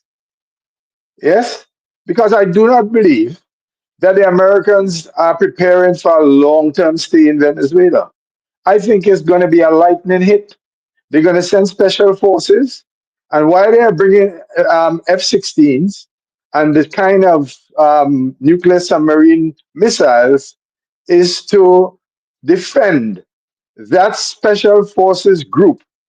And why they have F-15s is in order to engage the Venezuelan Navy, Air Force, because Venezuela has a fairly large Air Force. Venezuela ground forces, they have missile batteries, and so on. And they need Grenada in order, it gives them the best location, right? And this is why they didn't bother with Ralph Gonzalez when Dr. Gonzalez said, take your passport. He challenged them, you know. And so too was Honorable Mia Motley. Mia Motley said, if you want to take my diplomatic pass, if you want to take my visa, go ahead. But I'm standing with Cuba. And this thing about Cuban workers and all of that, we have an ongoing program with Canada where we supply farm labor. And when our workers enter Canada, they have to surrender their passports. What's unusual about that? I am still paying back a loan that I took in order to send one of my children to study medicine. What's wrong if from birth to death, the Cuban system educates you for free? Meaning there's no charge to you individually. You get all your books, you get all your lectures, you get your transport, you get all your uniform, including socks and other things, all that for free, from ABC to medicine. I am still paying a loan. What's the difference between the loan student loan I'm paying, and what happens if the Cuban government says, well, okay, you are going on a social mission overseas where you would learn money, where you will earn money.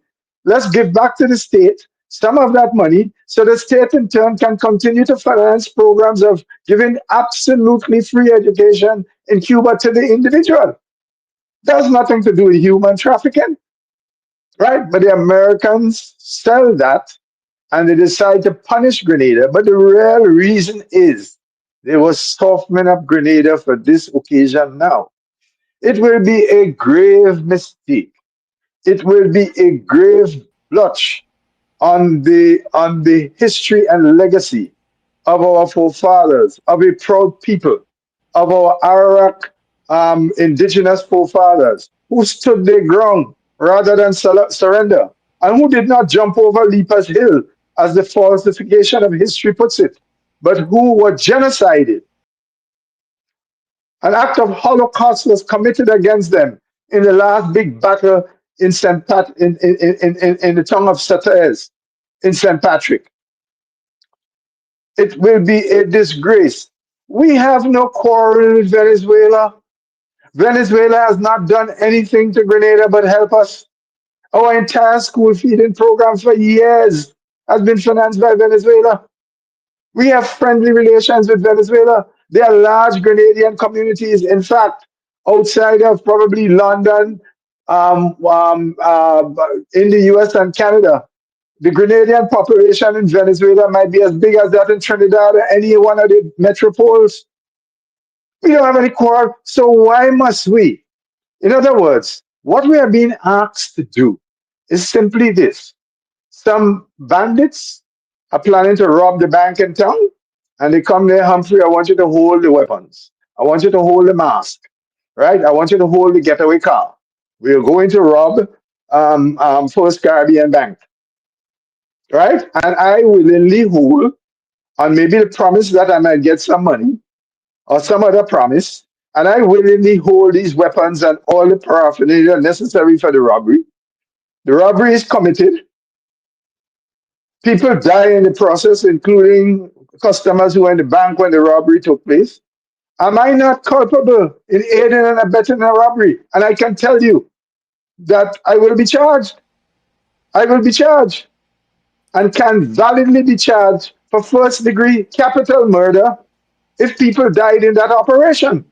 So Grenada should not, and I repeat, Grenada should not facilitate the United States. We should simply say, as the Prime Minister said in his most recent address to the General Assembly. Yes, Mr. Best, we can hear. We'll get to you shortly.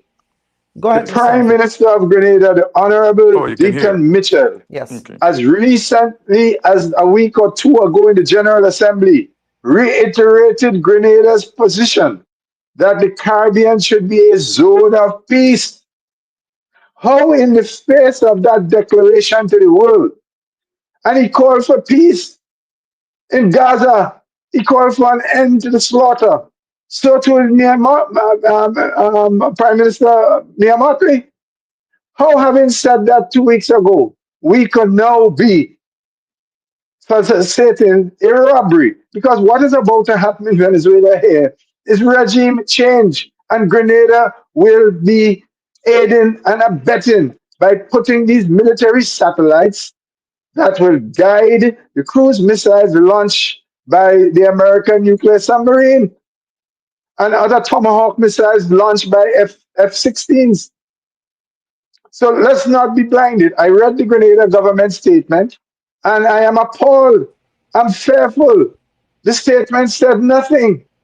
One can almost read into the statement the issuance of a green light. I'm not saying that the government has. I don't know. It does read like that. But the statement is the statement is so weak and kind of amorphous and gray. I mean, what resources does the international airport have in Grenada to determine, to advise the government whether a military installation should be established? We know anything about satellitery? The airport has any information and they want legal advice? Legal advice on exercising your sovereignty? Yeah. Every day, ordinary immigration officers exercise the sovereignty of Grenada by debarring people who they deem, in their judgment, are unworthy of coming into our country. Yes, let me bring it, Mr. Humphrey. I get your passion. Stick up in there. Rear Admiral, Dr. Bess, you can hear us now, I hope. I can hear you. Can you hear me? Yes, we can hear you loud and clear. Sorry you were having those connection issues there, yes, sir. Yes. But I want to pick up on this question, sir. You're not only a Rear Admiral, but you have expertise in international relations. The United States has beef with Venezuela, in which both yourself, Guyana, and the Republic of Trinidad and Tobago is embroiled in that theater.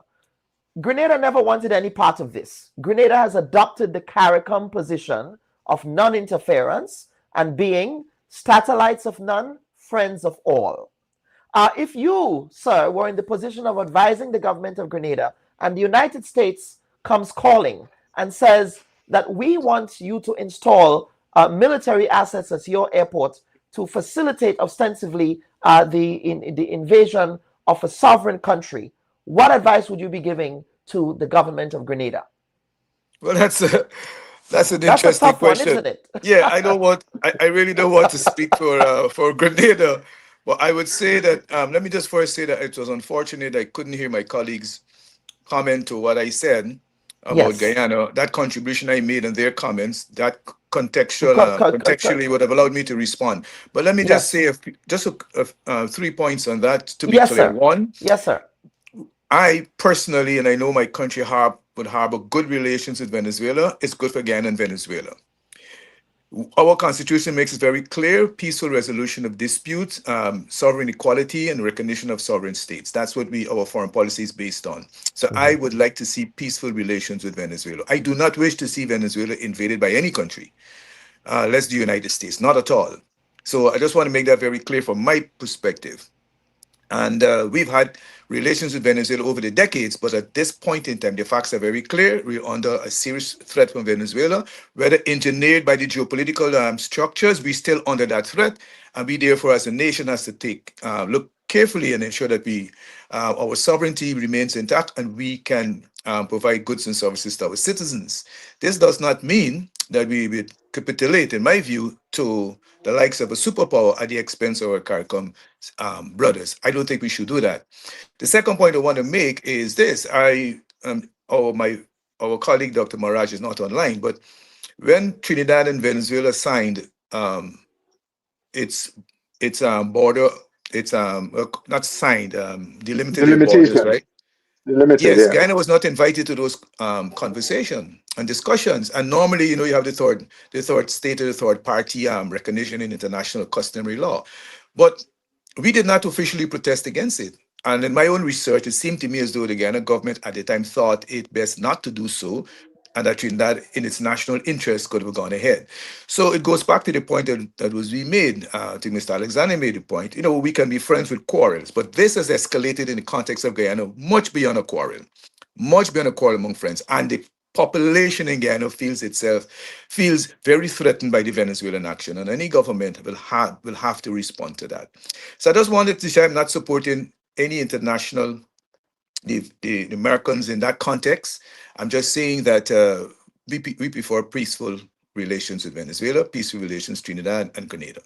To the Grenada question, if I were to substitute Grenada for Guyana, the question that you asked, can you still hear me? Yes, we can hear you. Go ahead. Yeah, Go to the ahead. Grenada question, I'll substitute Guyana and say that I would not advise the government of Guyana to allow the United States to bring assets into the country for the purposes of landing them in a third country, because I think we try to prevent. I would want us to prevent any bellicose and any kind of military intervention. I want to oppose that. I don't want to put myself in the context of Grenada. I understand the Grenadian situation. I mean, I understand Morris Bishop would have been a hero of mine growing up, a hero of all of us in the Caribbean. I think the late Chancellor of Guyana would have introduced the doctrine of necessity to protect the Grenada Revolution in one of those cases, if I recall correctly, and the doctrine of necessity arose that there must be a nation state. Guyana at the time also was pursuing a socialist pathway as an ideology that brings more resources to people. And the democracy arguably brings resources to people, different types of ideology. So I understand the Grenadian situation. And if I were a Grenadian now, I would feel particularly offended if that is happening in my country, having regards to its history. I think I would feel as a Grenadian. As an advisor to the Grenadian government, I plead the fifth, and I substitute Guyana instead and say I would not advise Guyana to do that. I hope I am able to answer the question to some extent. That was a very careful response there. But this is something. But CARICOM in all of this, Dr. Best, CARICOM is not speaking with one voice on this. at And all. CARICOM should speak. CARICOM should speak. I agree with you. Remember, and to Mr. Alexander's point, and here we might be a divergence, right? He speaks Yes, quite a lot about the work and the contribution of Venezuela to Grenada, and that's commendable, and that's absolutely fine. yes. The contribution of Venezuela to the Caribbean. But there is a theory also that Venezuela's contribution to Caribbean had a lot to do with its imperial ambitions in the Caribbean. Aves Island or Avis Island stands out to reason, or Board Yes. Island. If you put 200 miles around Board Island, you know what happens within the Caribbean in terms of its maritime borders. So Yes. no nation takes its natural resources, its tax dollars, and put into another nation without expecting anything in return. That's my view. So, and therefore, to that extent, I respect and understand the Grenadian position coming from him in relation to Venezuela, because it has made positive contributions to Grenada. One cannot subtract that. It is now making negative contributions to Guyana. One cannot subtract our response to that. And that's my point that I was making. We have to, it's almost concentric circles. And an earlier point I made, and I made this point that we are now in the realm of transaction policy, right? Transaction politics being pushed by the Americans and followed by many other nations. And in that construct, I would say that smaller nations that could not have a big voice might feel it can therefore transact benefits based on what is being asked for. For example, its natural resources. You're seeing that happening in various parts of the world. So I think countries will get involved in transaction politics because they have no choice to deal with the major country to see what they can extract. So I think we've seen transaction politics unfolding before us, which is perhaps the antithesis to a Caribbean cooperation, to Caribbean unity. That might very well be it. How do we solve that? I can't give you a specific answer, but I would say I believe CARICOM should make a statement on this issue. It behoves CARICOM to do that. And it Well, took well, well, well, CARICOM a well, well, while. well, well, well, well, well, not only make a statement, but I just feel very aggrieved by the fact that here you have a CARICOM neighbor. We talk about Caribbean unity. Of course, back in 1983, following the Grenada crisis, CARICOM did get together. Of course, some may disagree with the methods by which they used, but they did get together to mount a unified response to treat with the Grenada question back then. We are not seeing any moves by CARICOM to really defend their positionality of the Caribbean as a zone of peace with this military Dr. buildup. Bob, Yes, Mr. Dr. Humphrey, go Bob, ahead, please.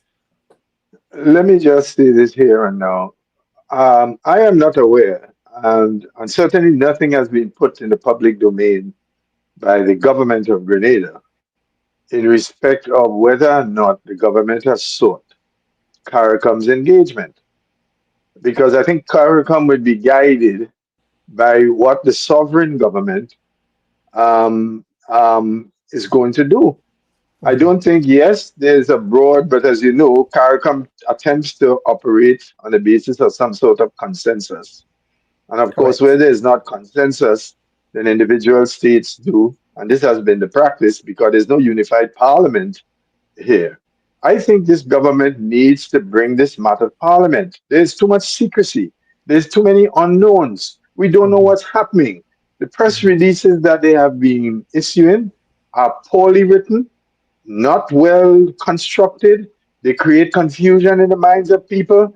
And therefore, in that situation, a lot of suspicion arises. So I am not aware. I don't know, or you in the media, so I don't know if you are aware. Are you aware whether or not the Grenada government has sought the engagement of CARICOM states in this matter? Do you know whether or not the Grenada government has written to the CARICOM Secretariat, the Secretary General? We don't know.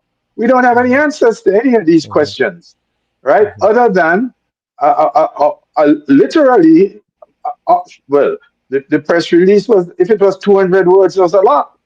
And it says nothing really. It says it's consulting with people who don't have the capacity to do that consultation. I mean, I represented the airport authority. I know the people down there. I mean, what capacity do we have in making determinations of the technical issues in relation to military satellitery and consumption of information? The other dangerous thing is, if we were to agree with this, we may discover that we can't get the Americans to leave. So, you know, there are critical questions and there is no conversation. You have been trying to get the Minister of Foreign Affairs. Nobody from the government is present. Nobody from the government is speaking.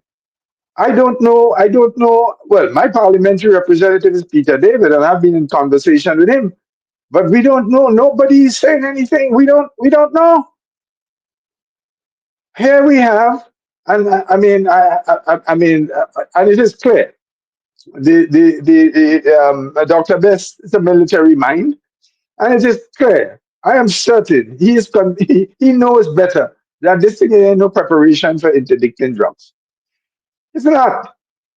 So I think we can settle on that. The evidence shows clearly that it is not for that purpose, right? And this is why I had to confront His Excellency Maharaj on this question up front, because he's trying to peddle us a lie, a distortion. And I don't think that's how we should engage on critical questions with our people in the region, right? So, as I said before, we don't know what's happening, right? We don't know. We have absolutely there are no. so many unknowns. They are treating these geopolitical issues as press release matters. And again, if WPG10 did not break the story, would they have issued a press release? We don't know whether or not it would have Well, issued this is again. I can't understand how we're in a position, and then I understand that our prime minister is not in the country. Yeah. I mean, when the G7 was G6 was meeting in Canada, and there were some events unfolding, Trump left very quickly to go back to Washington D.C. Yes. I don't understand how we have the build-up for war, and our country is being dragged into it, and nobody can see the prime minister.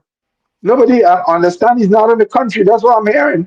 I mean, no statement has come from his office. I mean, I know that the government as constituted was drawn from people who had absolutely no political experience. None. Not a single member of the current government has ever sat in Parliament. Yes, Rear Admiral wants a quick intervention. Yes, I have to. Yes, I have to leave the show. Yes, I have to leave. but yes. So I will give you an opportunity, Dr. Best, for some closing comments. Yeah, I have to leave. The show shortly. Yes. So sorry. I have to leave. I just wanted to thank my colleagues for their own contributions. I'm sorry I have to leave on the issue of this particular issue, which centers around Grenada more than anything else. But just let me say that it is not Grenada as far as I'm concerned, it's the Caribbean. Because Grenada is a CARICOM country. So I have a deep interest in it. But unfortunately, I have to leave now. But I want to thank yourself for having me on the show. And I do express my thanks to the contributions made by the other colleagues. I mean, they're all good contributions, and I trust that this particular issue is sorted out without any bellicose action landing on the borders or in the nation state of Venezuela. I want to on those or in the nation state of Grenada. Or in the nation state of Grenada or any other CARICOM country. We would wish that that zone of peace is buttressed and supported by the regional powers that we have here. That's their job, to keep it as a zone of peace. So thanks again. I have to leave the show. Dr. Bob, as usual. Thank you so much again for indulging. Thank you so much. And Mr. Alexander, Mr. Alexander, Humphrey. Mr. Humphrey. Mr. Yes. Humphrey, rather. Yes. Yes. To you, sir, my senior, I valued your historical comments quite a lot. All right. So thank you very much. Thank you. And absolutely. And bye for now.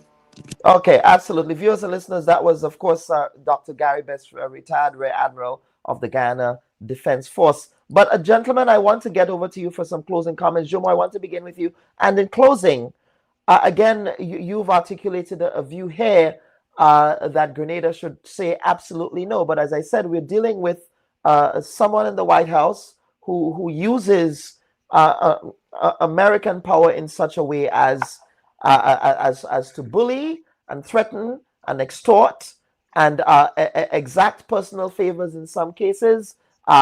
He uses that to praise him. In fact, words to the effect that he said, people around the world love coming up to kiss his keister.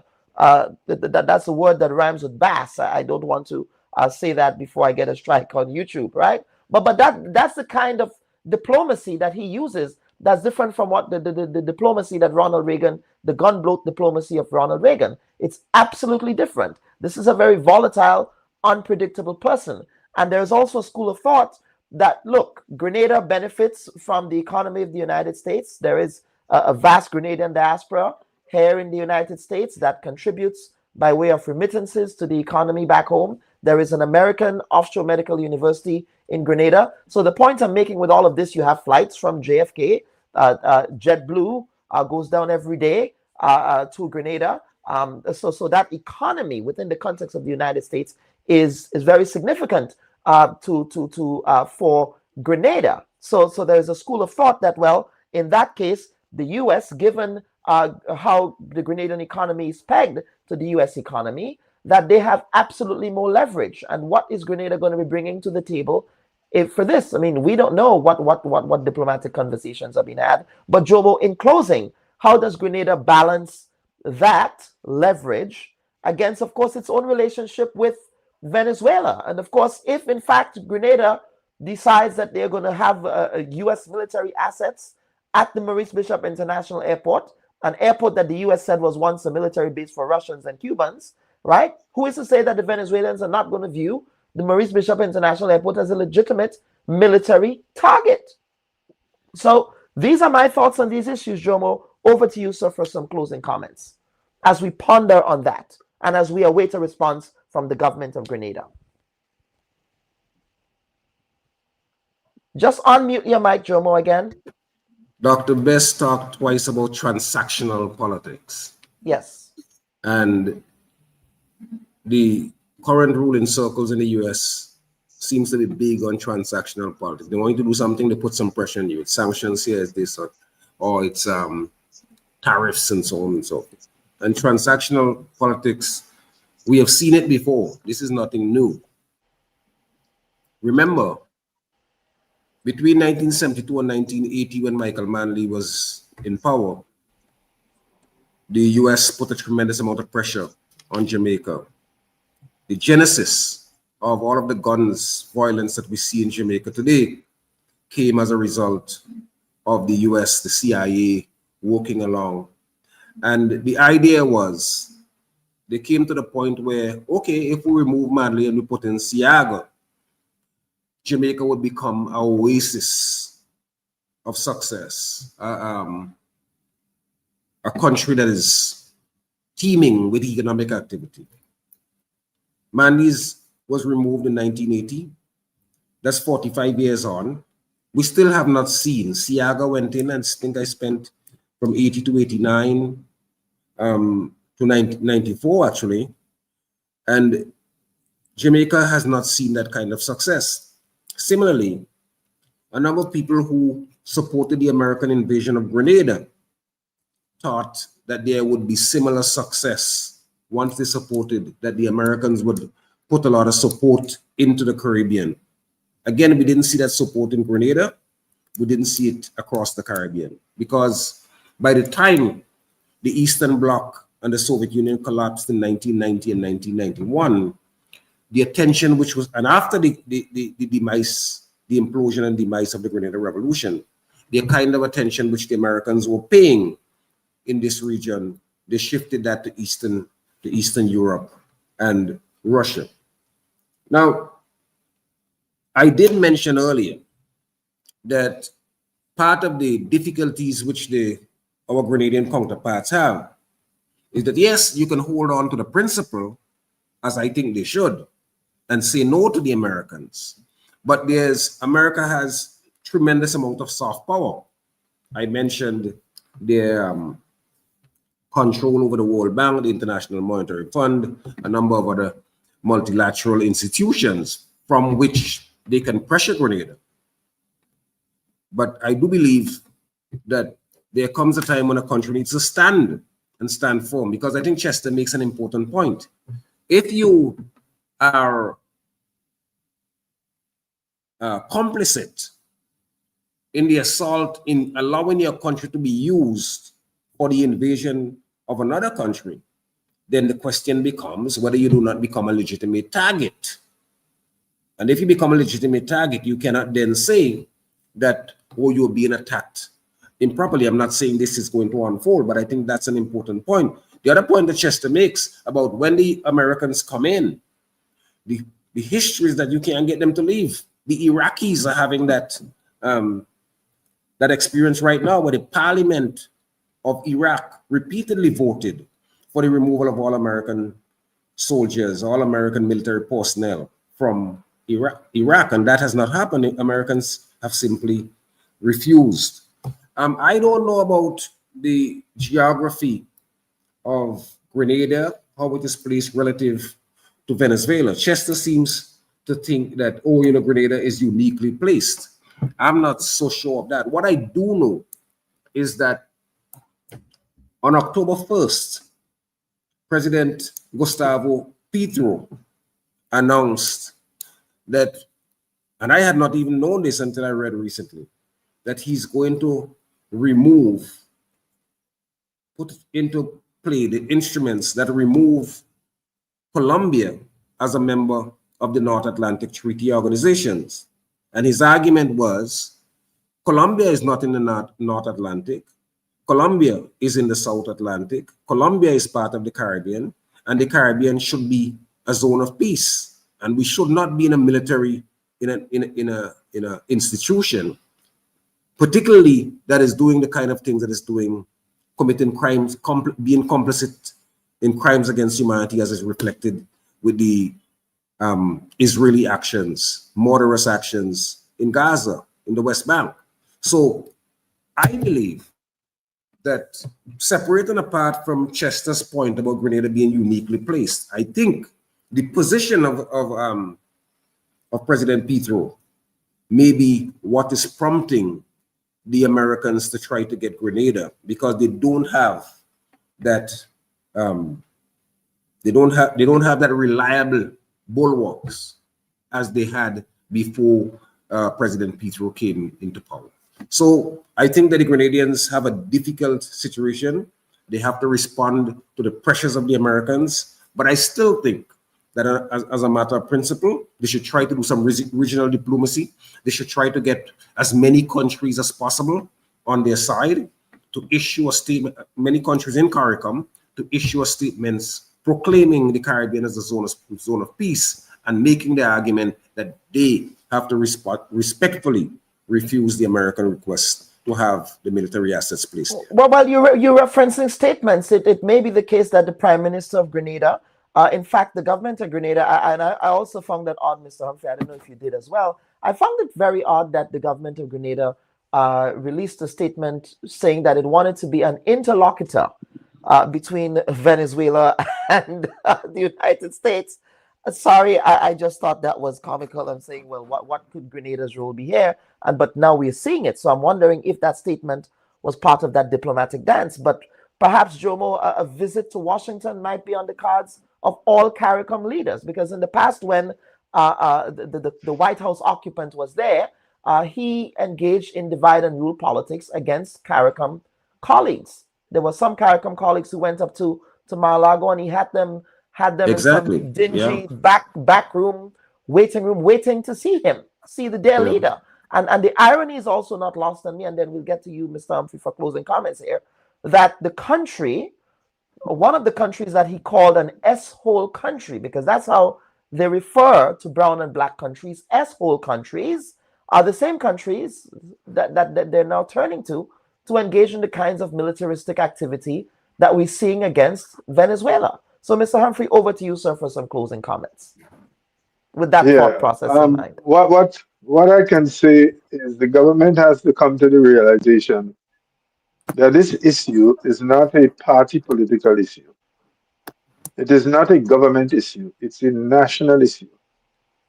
And I am just dumbfounded by the fact that the government has not seemed to convene a national consultation, a broad consultation of the Grenadian people, the trade unions, the NGOs, the churches, to sit and discuss this issue, right? And I think it is something that the government should do.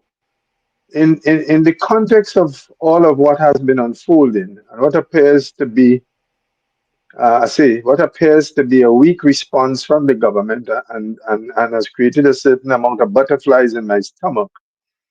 I have just over the last 48 to 72 hours engaged a number of persons for the launch of a national coalition, a national coalition for support of peace and the non-militarization of Grenada.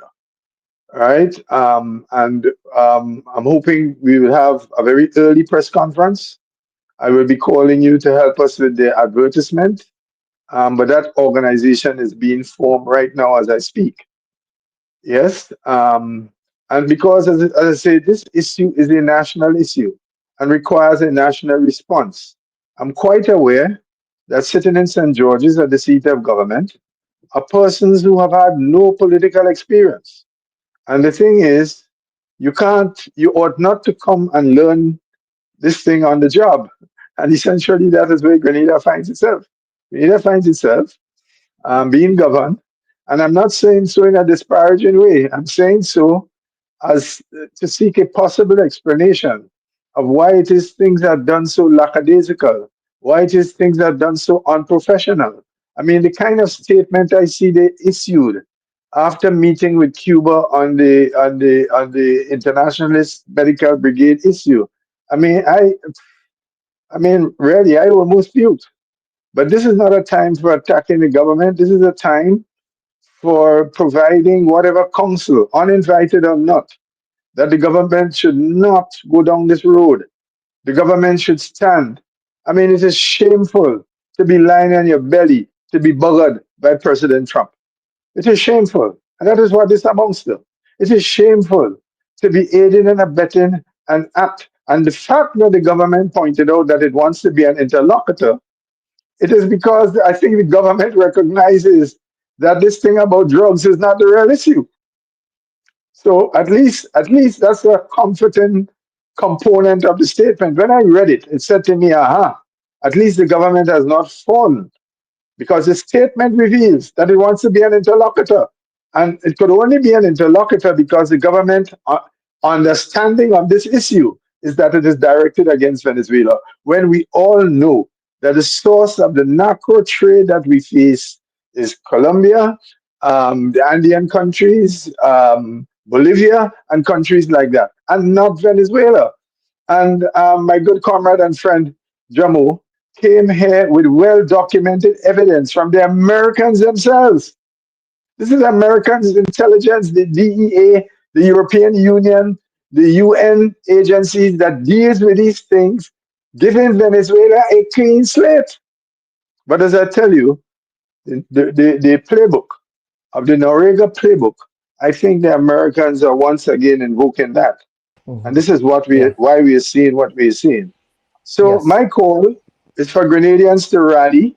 We are doing our bit, and we are going to launch a national coalition calling for a zone of peace and the non-militarization of Grenada. Right? I don't want to be critical of the government. Criticism won't work at this time. I think the government needs the support of everybody in order for the government to stand up. Right? We need to be, in the old days when we grew bananas, each banana tree had a prop. It used to be a bamboo, and you're holding up the banana tree. I think that's what we need to do at this time. And therefore, color doesn't matter. Political orientation doesn't matter. Religious orientation does not matter. What we need is a national coming together of citizens to say our country should not participate in any war activities, because this is preparation for war, right? And we should not be willing partners in the preparation for war, in particular against a country that has done nothing against us and has done everything to help us. And these are the parting words. Yes. Mr. Chester Humphrey, thank you so much for appearing on the Bubb Report. Viewers and listeners, of course, we've had very spirited comments from you in the comment section. We do apologize in advance that we could not get to any of your comments, but given the gravity and the nature of today's program, it was very important and necessary for us to hear the full articulation of our guests on this issue here.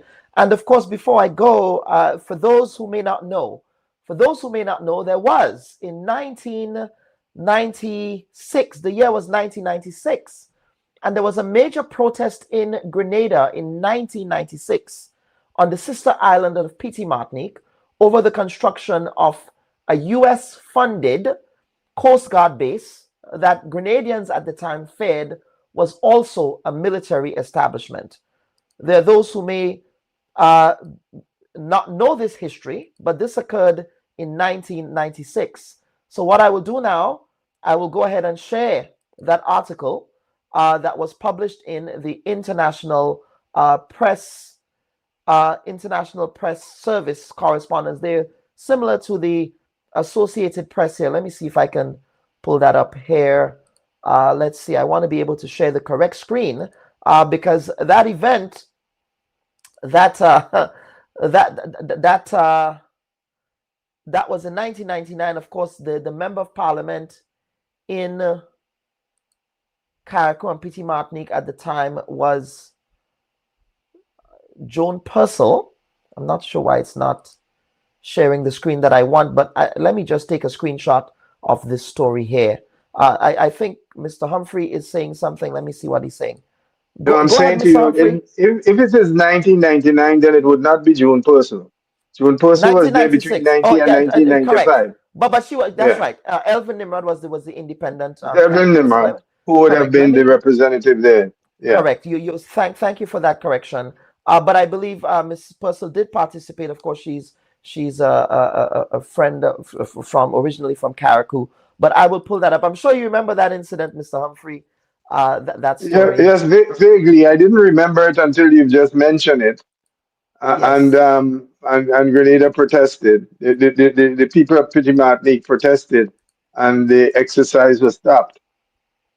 Yes, it was stopped, exactly. So the reason why I'm bringing all of this up is because is it a case of history repeating itself here? Is it a case where we are seeing, again, Grenada being placed in the center, of course, of these geopolitical ambitions by the United States, but in a much more dangerous fashion in this particular period? So I think I have the article here. I am going to pull it up now. I should be able to share it with this window. If you can just bear with me, folks. Let me go ahead and share that now. Let's see here.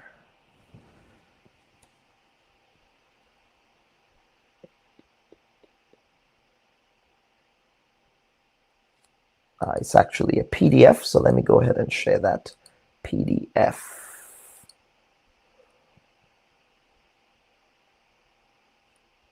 And for those who may remember this story, you can even chime in on that. You can chime in on if you actually remember what occurred back then. So let me just take a quick screenshot of the story here to share it, because I think that's very important.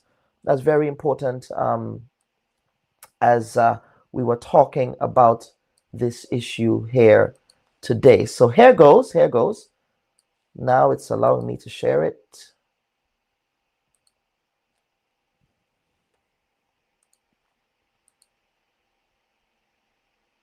Okay, there it is. So the story goes like this. St. George's, Grenada, September 9th, 1996. What the Grenadian government had expected to be a simple enough project, the location of a U.S. base on the island of Petite Martinique, is turning into a battle between residents and government officials. The government has vowed to go ahead with the base on which construction is expected to start next year. But residents are adamant that this will not happen if they have anything to do with it. Michael Caesar said at the time, "We are convinced that a U.S.-sponsored Coast Guard base on the playground of a primary and preschool in Petite Martinique will do much more harm than good, not only in terms of the international war on drugs itself, but more so for the children whose lives from kindergarten right through primary school would be influenced directly on a daily basis by the lifestyle and well-known reputation that's associated with such military facility as base." But the government's response is that the project is yet a next step forward in its fight against illegal drugs and will go ahead despite protests. So, and of course, there were several protests led by the then opposition National Democratic Congress to this proposed construction of a military base on the island of Petit Martinique with chance of no base, no base, no base. I was still in high school. I'm aging myself here, but I do remember vividly that protest. And of course, this story was written by Michael Bascom. Michael Bascom at the time, I'm sure Michael Bascom was a stringer for the International Press Service at the time. But that was a very prominent issue in Grenada that occurred back then. And again, we are seeing now again this issue with the US. So is this generation of Grenadians going to be as adamantly opposed to what the US is doing? Or have we evolved, some might say devolved, into this sort of eat a food mentality where it's all about my pockets and my economic bottom line as opposed to standing on principle? Well, let's see what that would look like. But folks, again, we want to thank all of you for your participation in this week's edition of the Bubb Report. And we do welcome all of your comments and feedback for what we were able to cover today. Of course, we went over time in the spirit of George Grant today, the late, great George Grant, but we certainly wanted to really flesh out this very critical issue that Grenada now finds itself confronted with in this theater of war with the United States and Venezuela and all of that. So on behalf of the producers of the Bubb Report, I'm your humble host, Dr. Kellen Bubb, thanking you for participating in this week's edition of the program. Take care. Bye-bye. Hi, everyone. Thanks for checking out the Bubb Report's social media pages. If you'd like to get more videos, show highlights, and watch our weekly live show, follow our Facebook, Twitter, and Instagram pages, and also subscribe to our YouTube channel. You can catch repeat episodes on Wednesdays at 4 and 5 p.m. respectively on CRFM Radio and GBN TV in Grenada. We are also viewed on Sundays at 8 p.m. on WPG-10 throughout the Caribbean. Thanks for watching.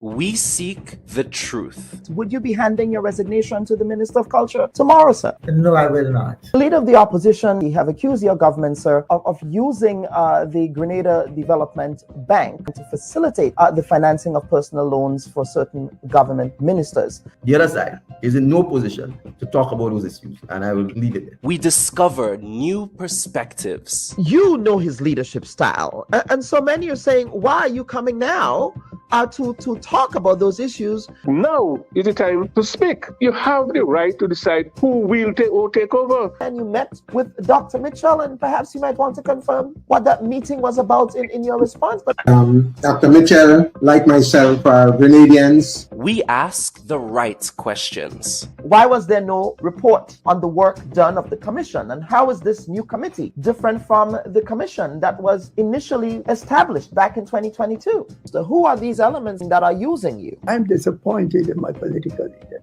And why is that animating those political conversations now? This is a very interesting question. The Bubb Report with Dr. Kellen Bubb. Thought-provoking, truthful, unbiased, and truly original reporting.